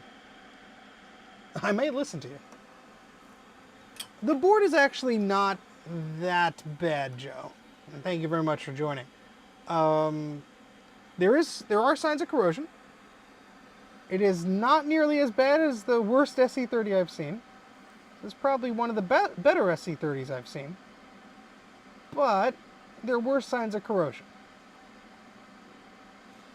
So it is something that we are certainly addressing. It's certainly going to take an ultrasonic bath to clean it up and make it right as rain. It's time to stand up. All right, let's stand up. Oh boy, old man noises. I just got a Darth Vader Apple II Plus. What do you think is the perfect monitor to pair it with? The monitor you have.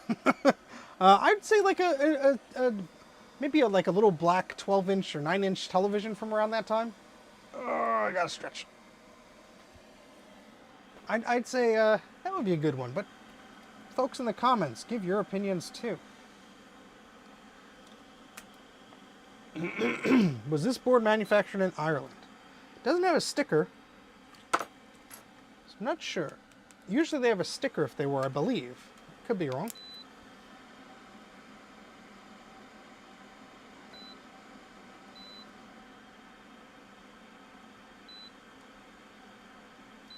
Just making sure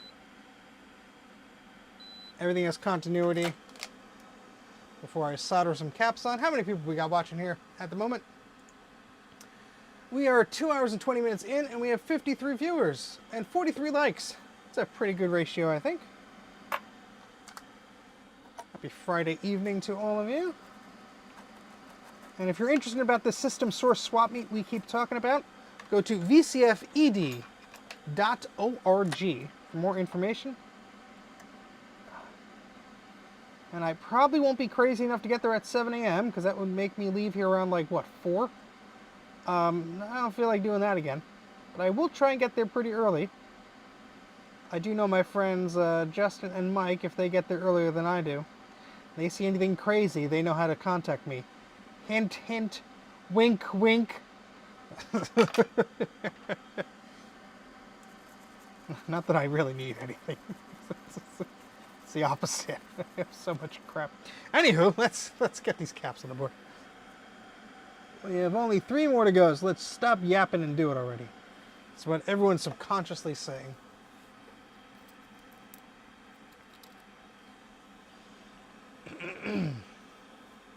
Yeah, that's a good point, Retrofox. One of those little CC TVs. I mean, it'll be black and white, but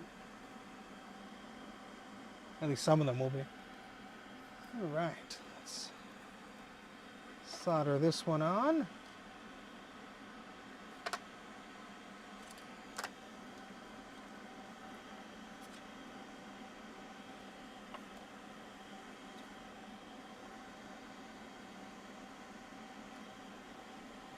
focus a little bit better.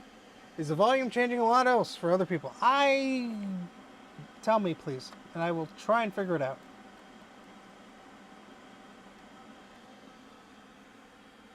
Wink, wink, nudge, nudge, say no more.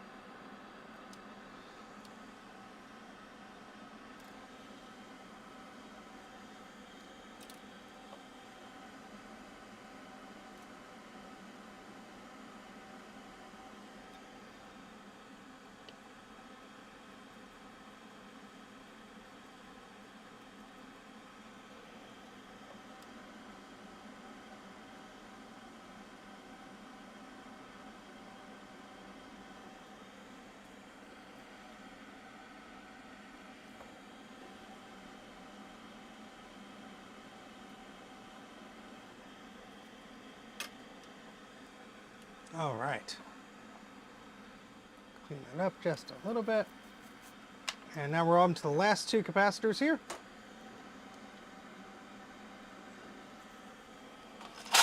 And I just dropped a whole thing of screws and junk right into the microphone. Oh, thankfully that's not the one you're hearing. Hopefully not. Unless my audio is terribly wrong. Which it could be. Yeah.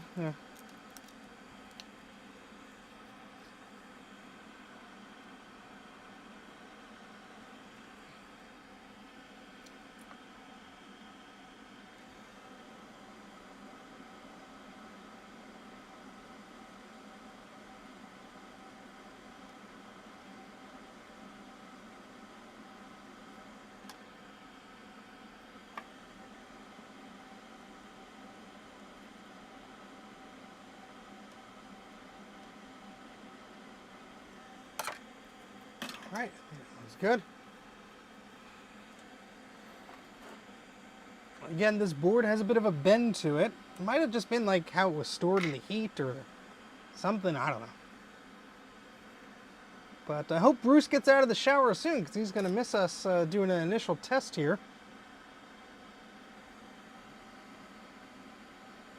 He could also just be working on other stuffs around the house and such.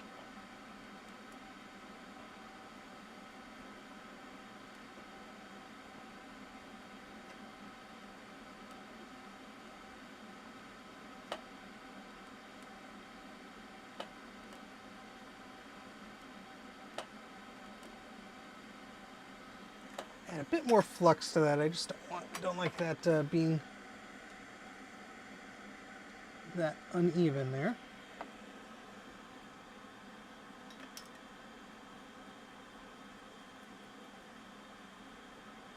The bend doesn't matter. Well, it's just an observation. I'm not saying it's obviously not problematic enough to stop the system from booting, because even with the old caps, it seemed to work fine. So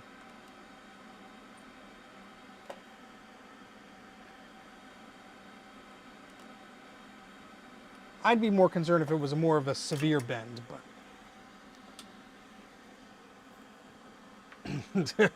oh. All right. Hello, Genius Bar. My replacement logic board from 30 years ago is bent. Excuse me, 35 years ago? What's that? Out of warranty? No, nonsense. All right, so just gonna clean up some of the flux residue and junk. And then we'll be plugging this baby in. And I'm going to be hopeful that the sound issue resolved itself. That we haven't introduced anything else. Just taking a look here.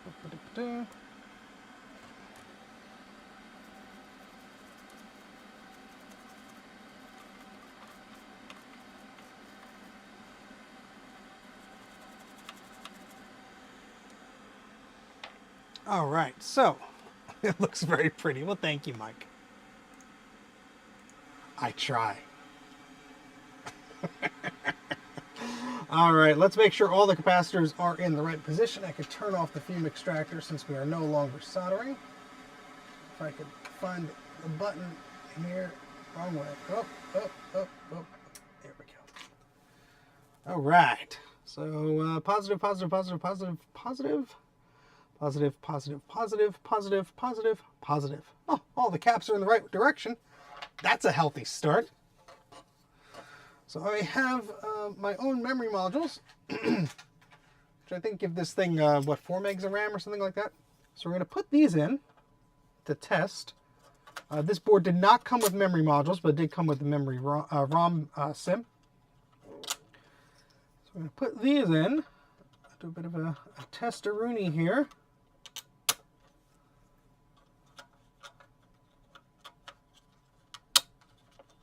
All right. And here's their ROM SIM. Looking pretty. Sounds like, oh. Sorry, I must, when I change microphones, I must have doubled something. I apologize. Me apologize. Hopefully that's not too bad. I'm just going to clean this a little bit.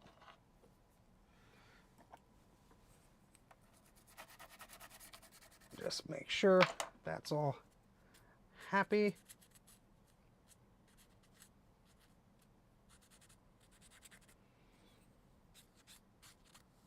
All right.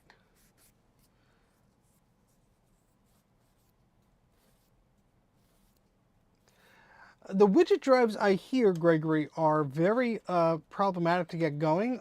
Thankfully, mine sort of just works, but I'm sure there are videos online of you trying to get it to go. I think Jason Perkins might have a video about that, if memory serves. Alrighty, so let's test this out.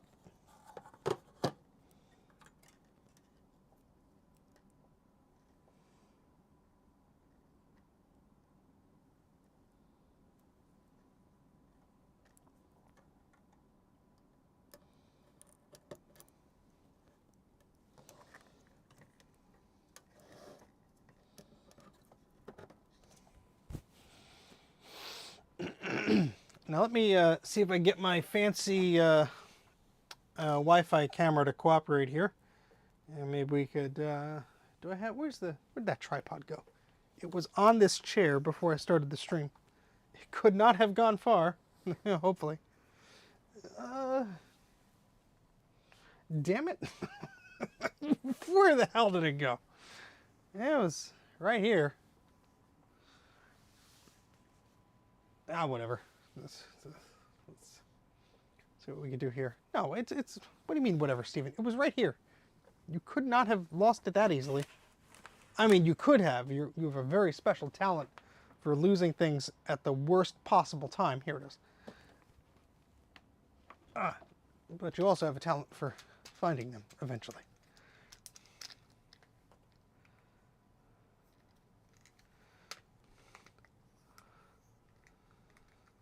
It's reluctant to talk to the Lisa in a useful way. Well, best of luck on that. I wish I had more knowledge to share with you about that in particular, but good luck. And I would suggest going to the Tinker Different Forms. There's a lot of smart cookies on that forum. And I would strongly suggest you check them out. All right, so let's see if I get this Wi-Fi camera going here. Maybe, if it wants to. Is the right IP address? No, it does not.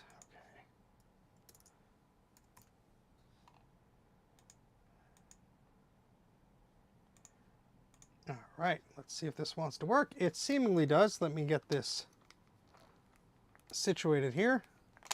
Whoopsies. Almost dropped the whole telephone.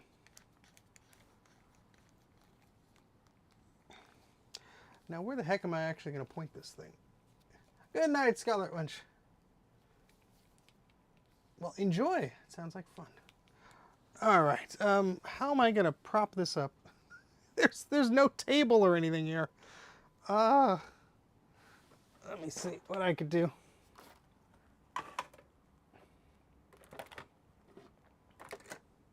Got to move some crap out of the way first.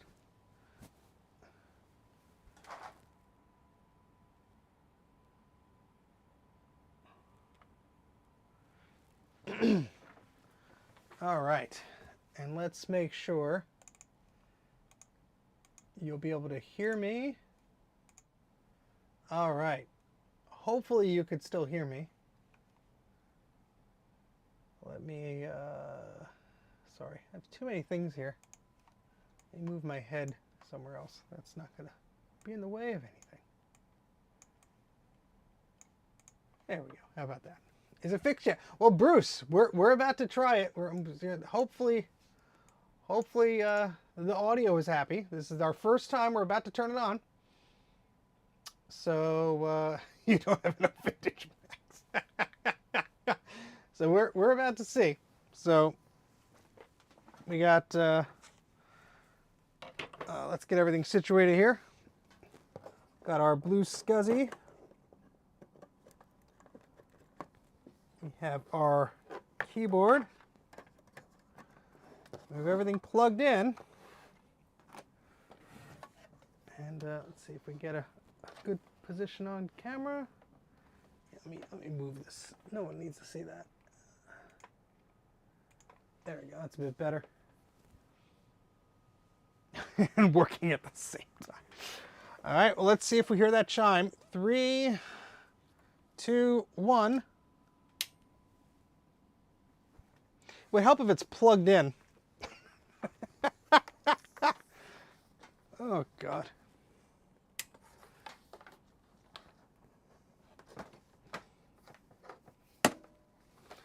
Also help if I didn't tangle up wires. And things are falling on me. All right, let's try that again. That was a false start. Make sure that's, all right, that's good enough. 3, 2, 1.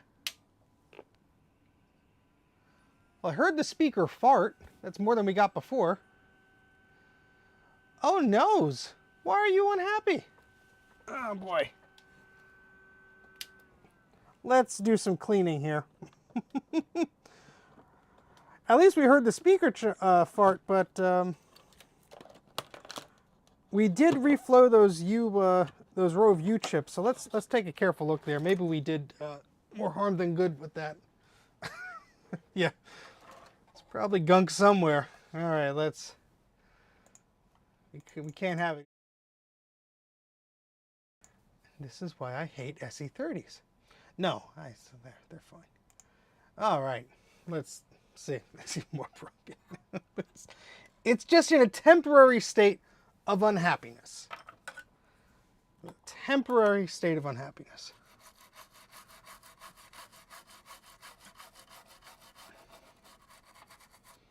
I will also.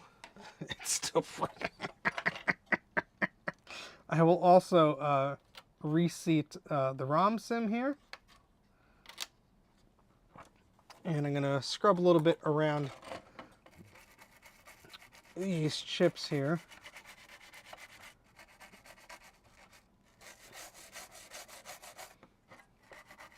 We very well may have to remove those chips. I hope we don't have to. But, you know, stranger things have happened. So. And I did double check the orientation of all the capacitors before, but it would not kill me to do it again. Yes, yes, yes, yes, yes, yes, yes, yes, yes, yes, yes, yes, and yes. All right. So let's try that again. Let's go to the Wi-Fi camera, which has turned off. Oh, there it goes. My goodness.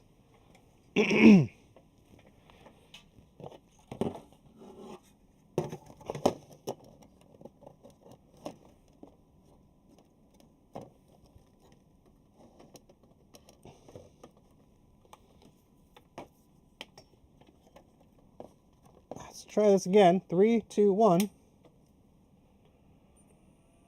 Well, I didn't have the speaker plugged in. And now we're not getting that garbage on the screen, which is good.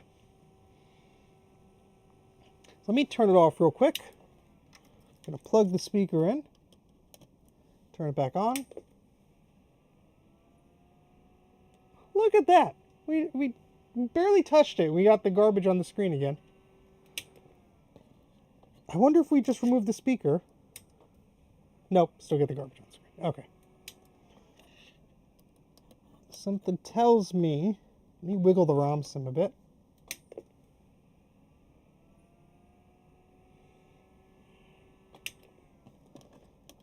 Wiggle the RAM. Nope.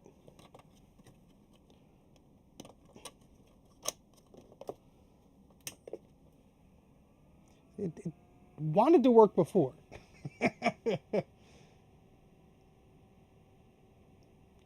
I certainly hope the board has not warped and cracked something, because it's certainly seeming like that it is possible there was an intermittent connection somewhere.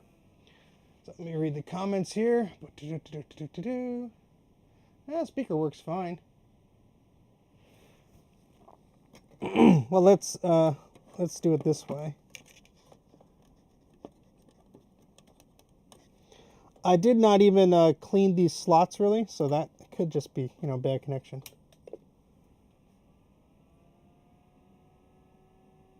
Nope, still garbage.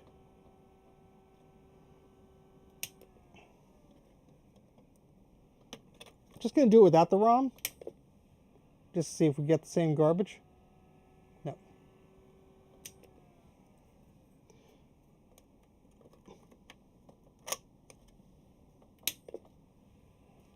The SCSI bus is illuminating though, so it's happy about that.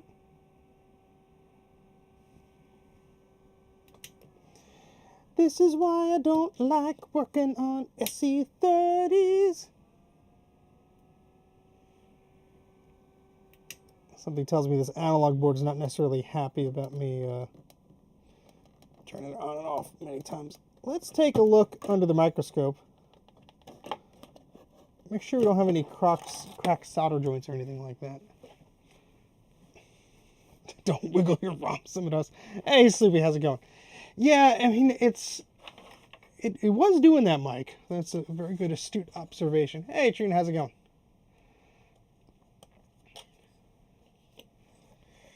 It probably is, Mike, and that's the same chassis that I've used for many things. Let's take a look at these under the microscope here. Might have to lift up the microscope again. Yeah, I think we're gonna have to do that. I don't think I'd see any bad solder joints, but you never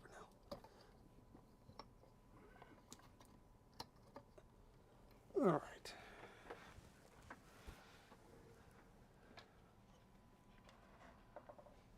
So here's the ROM sim. Let's get a good look-see. Like a really good look-see.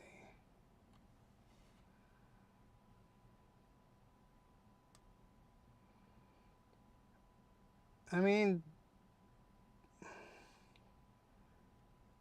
I kind of see some marks. It's hard to tell if they're necessarily cracks.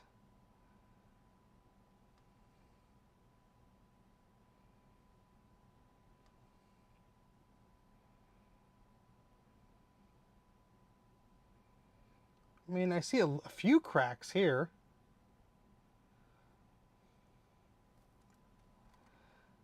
I am really trying not to, oh yeah.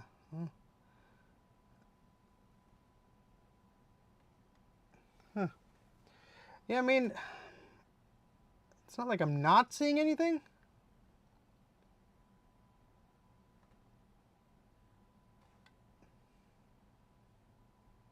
But I'm not seeing anything that stands out as like, hey, that would be an issue. You know? Like this one, for example. I mean, it looks like there's a few little things, but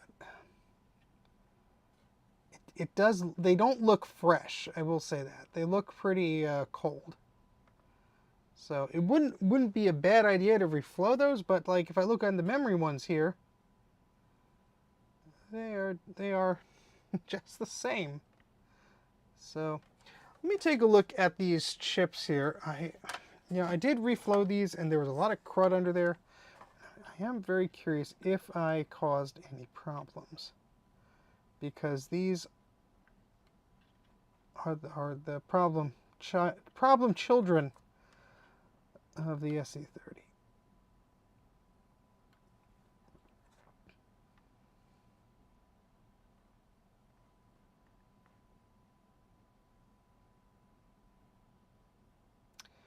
I'm seeing a little solder ball here and there.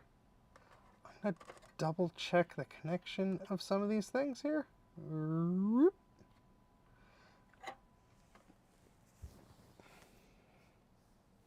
Not the exact outcome I was hoping for. Recap.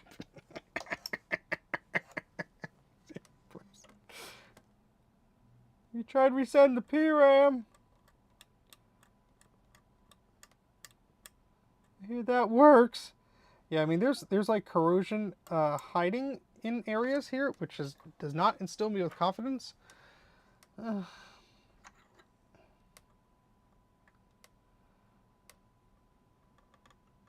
Ugh.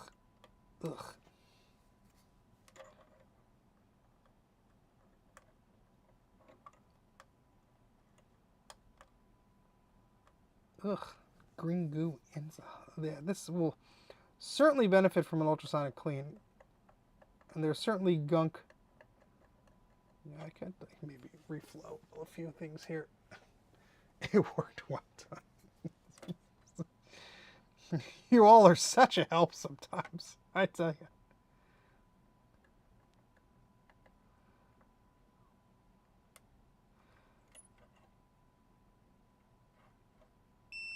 Beep. Yeah, see, look at all the crud here.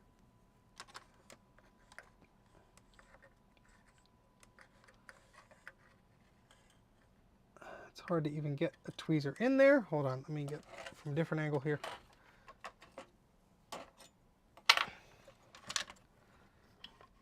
Worked when parked. I can't spend too long on... Oh yeah, there's a bunch of gunk under here.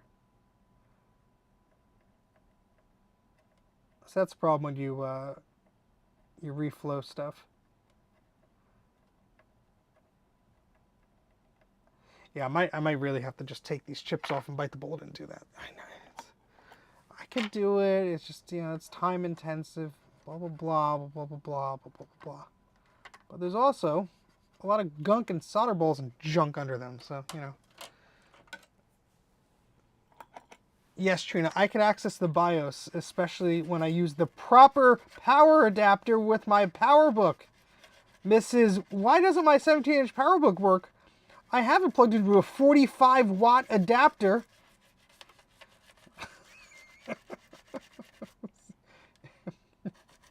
You dish it out, Trina. I'm going to dish it out right back.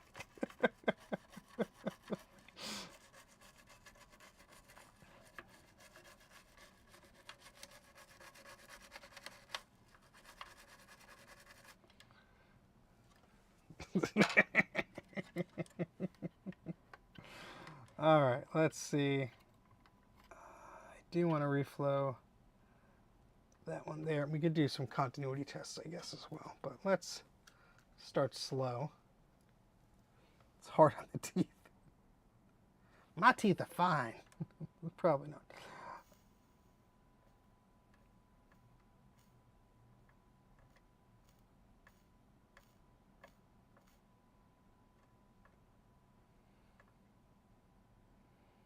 Yeah, I mean, I'll have to clean this up, but I'm going to bust out the multimeter in a second.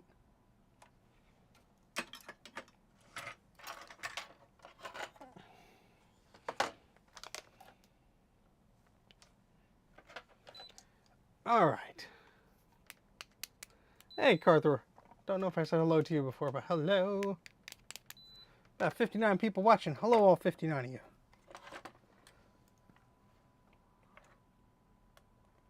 Yeah, there's a lot of crud in between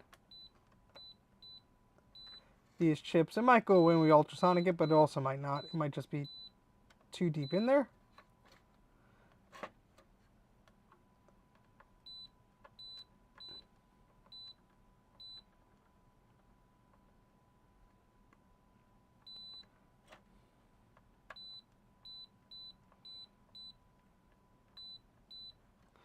But again, this underscores the importance of not trusting a new old stock board.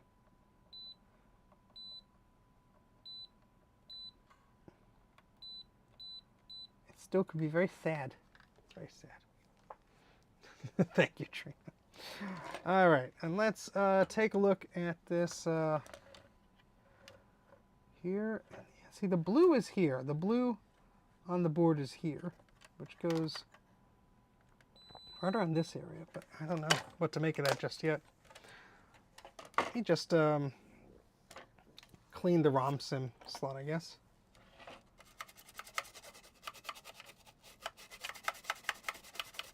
Couldn't wait. And where did those go? Where did those thingamajigs go that I used to do the thing with? Brain, go bye-bye. Steve, no me, brain no more. No thinking, go. It weekend. Whee! Where the hell did I put those Q-tips? You know, you just had them.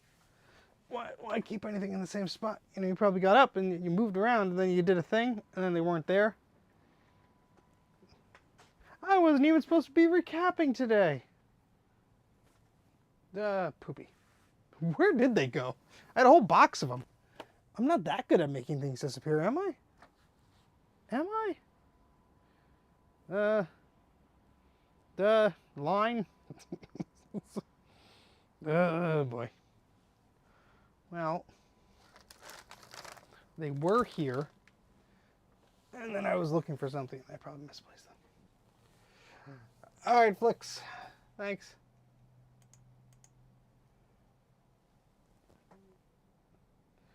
Well, let's just try it again. I don't know where the... There, let's just use this one. That's not that bad.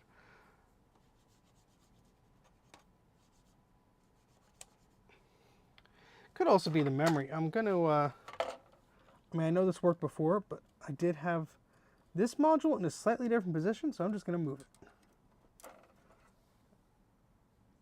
Because I could use a scrub of these memory slots, too. That's the joy of the SE30. So much that could go wrong. This has the plastic memory clips too. But I mean, honestly, these things are worked on so much by so many awesome people that we know so much more about why they're failing and why they display what they display and all this stuff. So it's really not the end of the world. But it sure is annoying.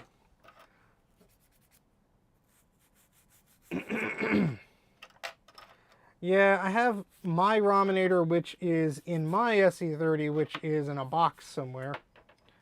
So if we have to pull that out, we can. But let's try, because it did work with the original ROM before we recapped it. So I believe the original ROM is fine, but we'll give this another go. Hopefully it was just bad contact in something, either a memory module or the ROM. Or something. You're getting a terrible angle on this, I apologize. Let's go back this way. New old stock suffering. Alright, so let's plug in our Blue Scuzzy friend. Let's plug in our speaker.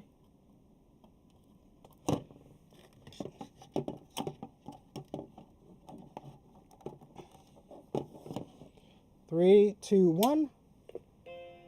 We got a chime. First chime of the evening. We got a happy cursor here.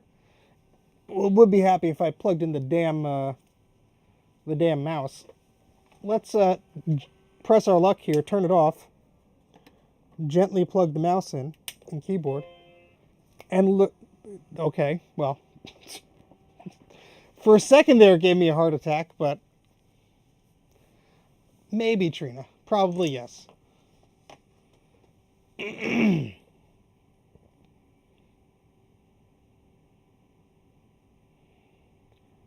for it to count. I believe all 4 megabytes of memory.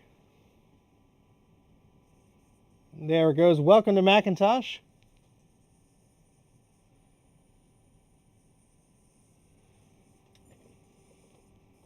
You also might hear a screeching sound. That's just this analog board. I gotta fix it one of these days.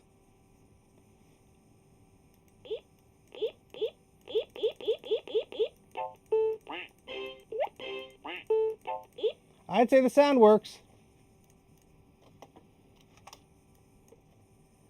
4 whole megabytes of memory.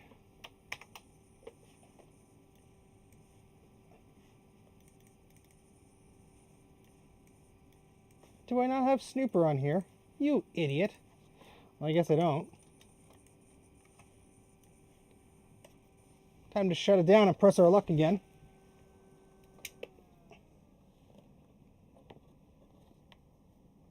And let's put our Snooper Diagnostic software on this thing. Actually, if I were smart, I would just use the floppy MU. And by smart, I mean knowing where the hell I put it. There it is, okay. Because then we could test the floppy port, which is also something we have to test. So let's go back to exactly what we were doing. And put the SD card back in the blue SCSI. Let's take our floppy MU. Some people call it a floppy emu, which is funny, but it's an emulator, so I call it the MU. But maybe I'm wrong. Jostle the board and see if it comes back up. You just want to see me cry. That's I think what's going on here.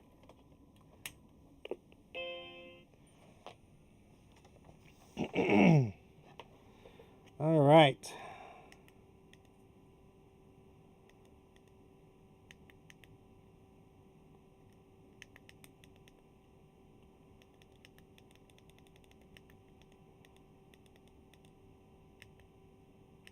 Disk image is unsupported. Oh yeah, that's fun.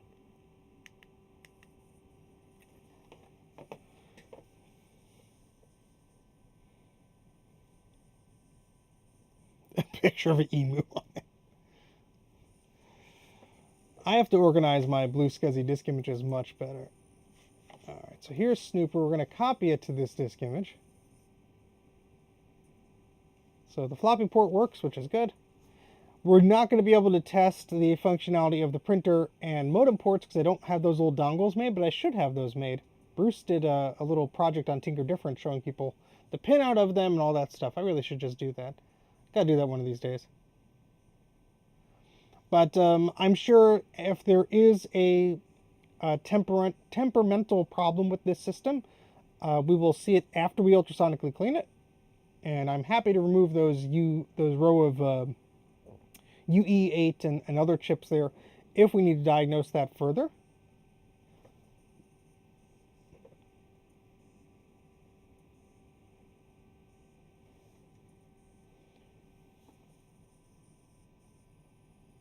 All right, so let's close that.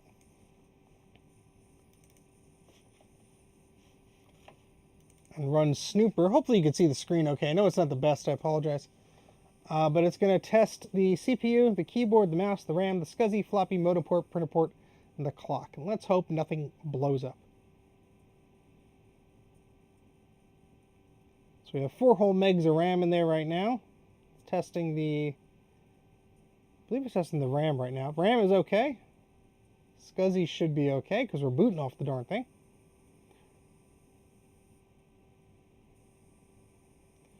Floppy, insert a floppy disk to test it. Modem failed, printer failed. That's to be expected, but clock is okay. Excellent. So let's, how do we stop it? Yeah, compare disk size device termination. Yeah, so let's just quit that for now. We'll do some more in-depth testing on this. I really need to fix the analog board on this because the picture's starting to go like weird. But hey, it's much happier than it was before, I'd say. And it's System 7.1 world ready. How about that? All right, so we're going to shut this down. And just to torture ourselves, because that's what we do here at Mac 84. We can't leave well enough alone. I want to confirm something, because this has happened before, folks. And we should learn from our lessons, shouldn't we? I want to take a look at the port here. Exactly, Colin, missed opportunity. I want to take a look at the bottom of this, if I get my microscope high up enough. Make sure there's no cracks in, oh boy, do I see one. I might. Make sure there's no cracks here because this could certainly cause an issue. Let's see. That one looks okay. There's certainly some cracks going on here. Not large, but very small. This is on the 10 pin or 14 pin power connector. Yeah, that has some cracking around it. Especially to the right. You see that? Like the little craters. Yeah, never a bad idea to give these a reflow. So that's certainly what I'm going to do. It could certainly, you know, be something that was causing an intermittent issue. Who knows? You never know. So we're going to reflow these just for the heck of it.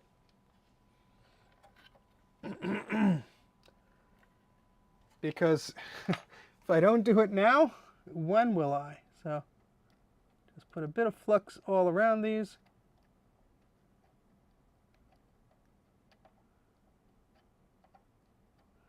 Because if this system is going to be running on display at VCF Midwest, we need to make sure it's going to be running like a champ, don't we? Say no to crack kits. All right.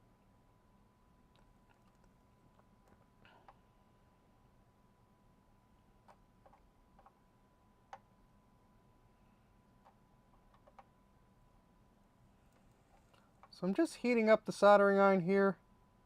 It's melting some of that solder around it. Here it's being annoying because there's a ground plane, so I'm going to come back to that. But I'm just letting the solder melt, and I'm introducing some new solder. I use leaded solder, which is what they use from the factory, so it's mixing pretty well.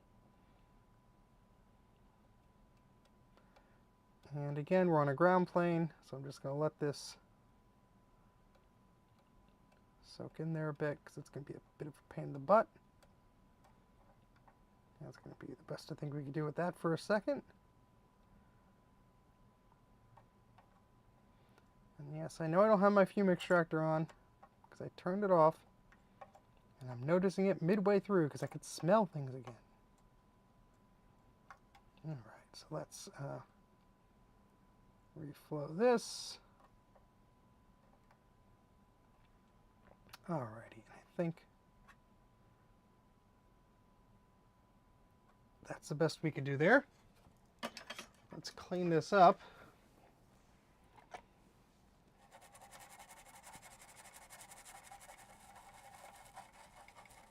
There's a factory bodge wire on here, which I'm sure is great. And I am confounded of where the heck I put my little cotton bud thingamajigs. There they are. I moved them because I'm an idiot. Let's put them right in front of us so we cannot forget where they are. Spoiler alert, he will forget where they are. All right. I mean, the board itself looks a little bit distressed around these. Do you see this? Do you see this pattern? I'm not sure if I've seen that pattern elsewhere before. It's almost like a blooming. I don't know, but I almost have one of every Macintosh model before 1998, excluding the 20th anniversary Macintosh. And yeah, almost. All right, so let's be a glutton for punishment and test this again. Make sure we didn't make it worse, huh? Can you show C8? I've lost pattern of C8 during recapping. Well, I'd be happy to do that, but my good friend Bruce at Brankus Creations does have a great guide. So C8 is right here online, so you could check that out. But C8 is right near the power connector here. Let me zoom out. So it's a 47 microfarad 16 volt capacitor, but that's where C8 is. It's right next to C9 and C10. It's the only three in a row that you will find right next to that big power connector there. So that's where C8 is. Positives are all pointing in the right direction. I hope that helps, but again, let me link you to Bruce's recapping guide, which is invaluable. So there you go. Shut up, you multimeter. Sinister Pisces. Yeah, I mean, look, if somebody gave me one for free or for a relatively cheap price, I wouldn't say no. But it's one of those systems where I've seen enough of it, I've seen people cover it, and it's nice, it's neat, but I don't need one. All right, so let's test this again. All right, thanks, Daniel. I appreciate it. Thanks for tuning in. So we're going to test this again. Hopefully it works the first time without any fuss.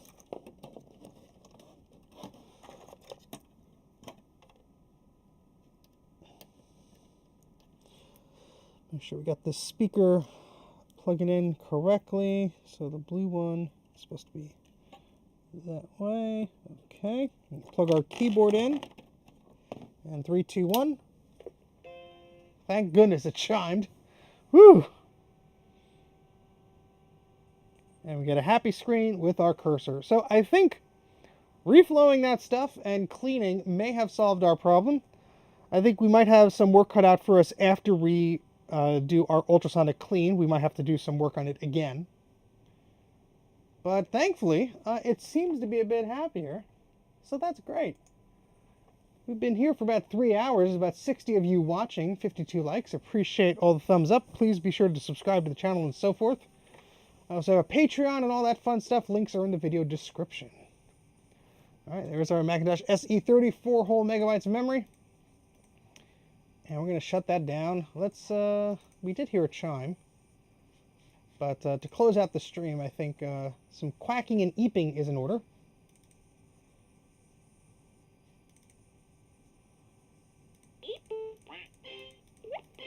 Make it a little bit louder.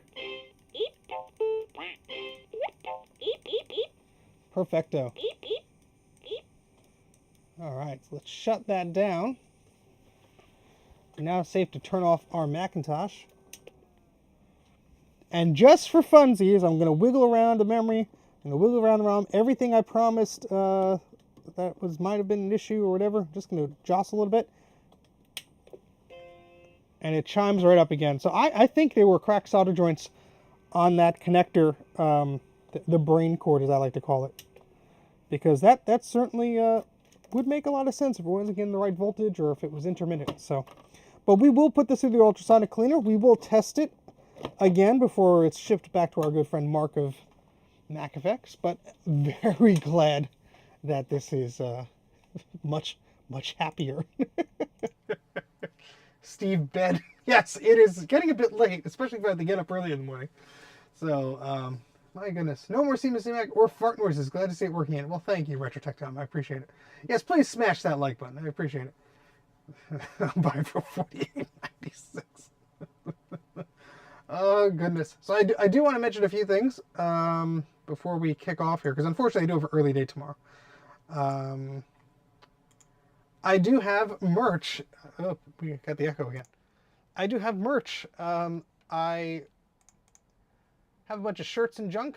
I make like $1 or $2 on them, so don't go crazy if you don't need them or if you can't afford them, please. By a bunch of different designs. The sorry one. Sid Happens is a favorite. And these aren't brand new today. These, my Mac survived, my PC survived, my Linux PC survived. And it's from all that shenanigans that were going on today. So I both have shirts and mouse pads, if you're into that sort of thing. So just something fun I made. I got a handful of orders. I might have even gotten a few more. I'll have to check when I get off of the stream. But yeah, that was fun. I mean, not fun if you were dealing with the crisis.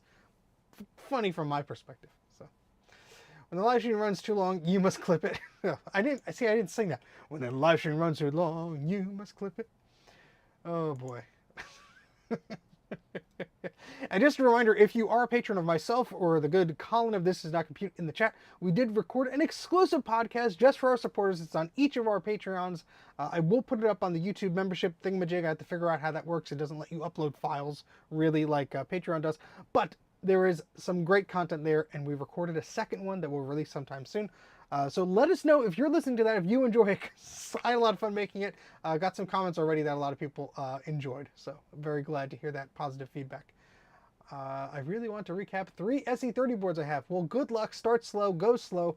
A lot of videos from myself and my friend Bruce of Brankets Creations, who goes over a lot of this stuff, especially troubleshooting like we saw here today. So they're not the easiest boards. I will say if you're brand new to soldering, would strongly recommend you do one of those solder kits and then, practice on other stuff because the SE30 will really throw you for a loop.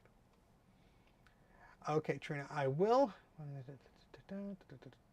gave her heads up. That happens. It looks like it didn't crash today. Oh, that's good. All right.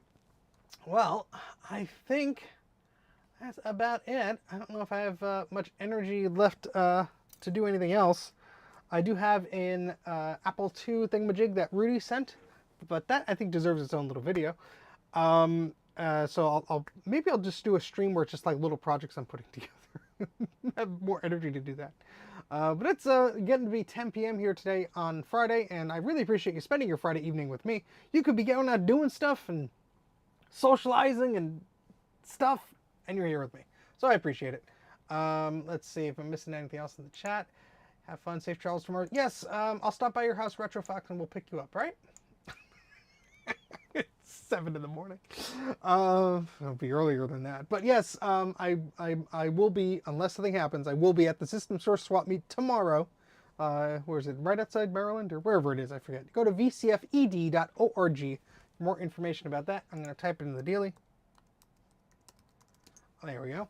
And if you want to buy my merch, if you want to support the channel, you're welcome to do so. Here is the link to that. Have fun.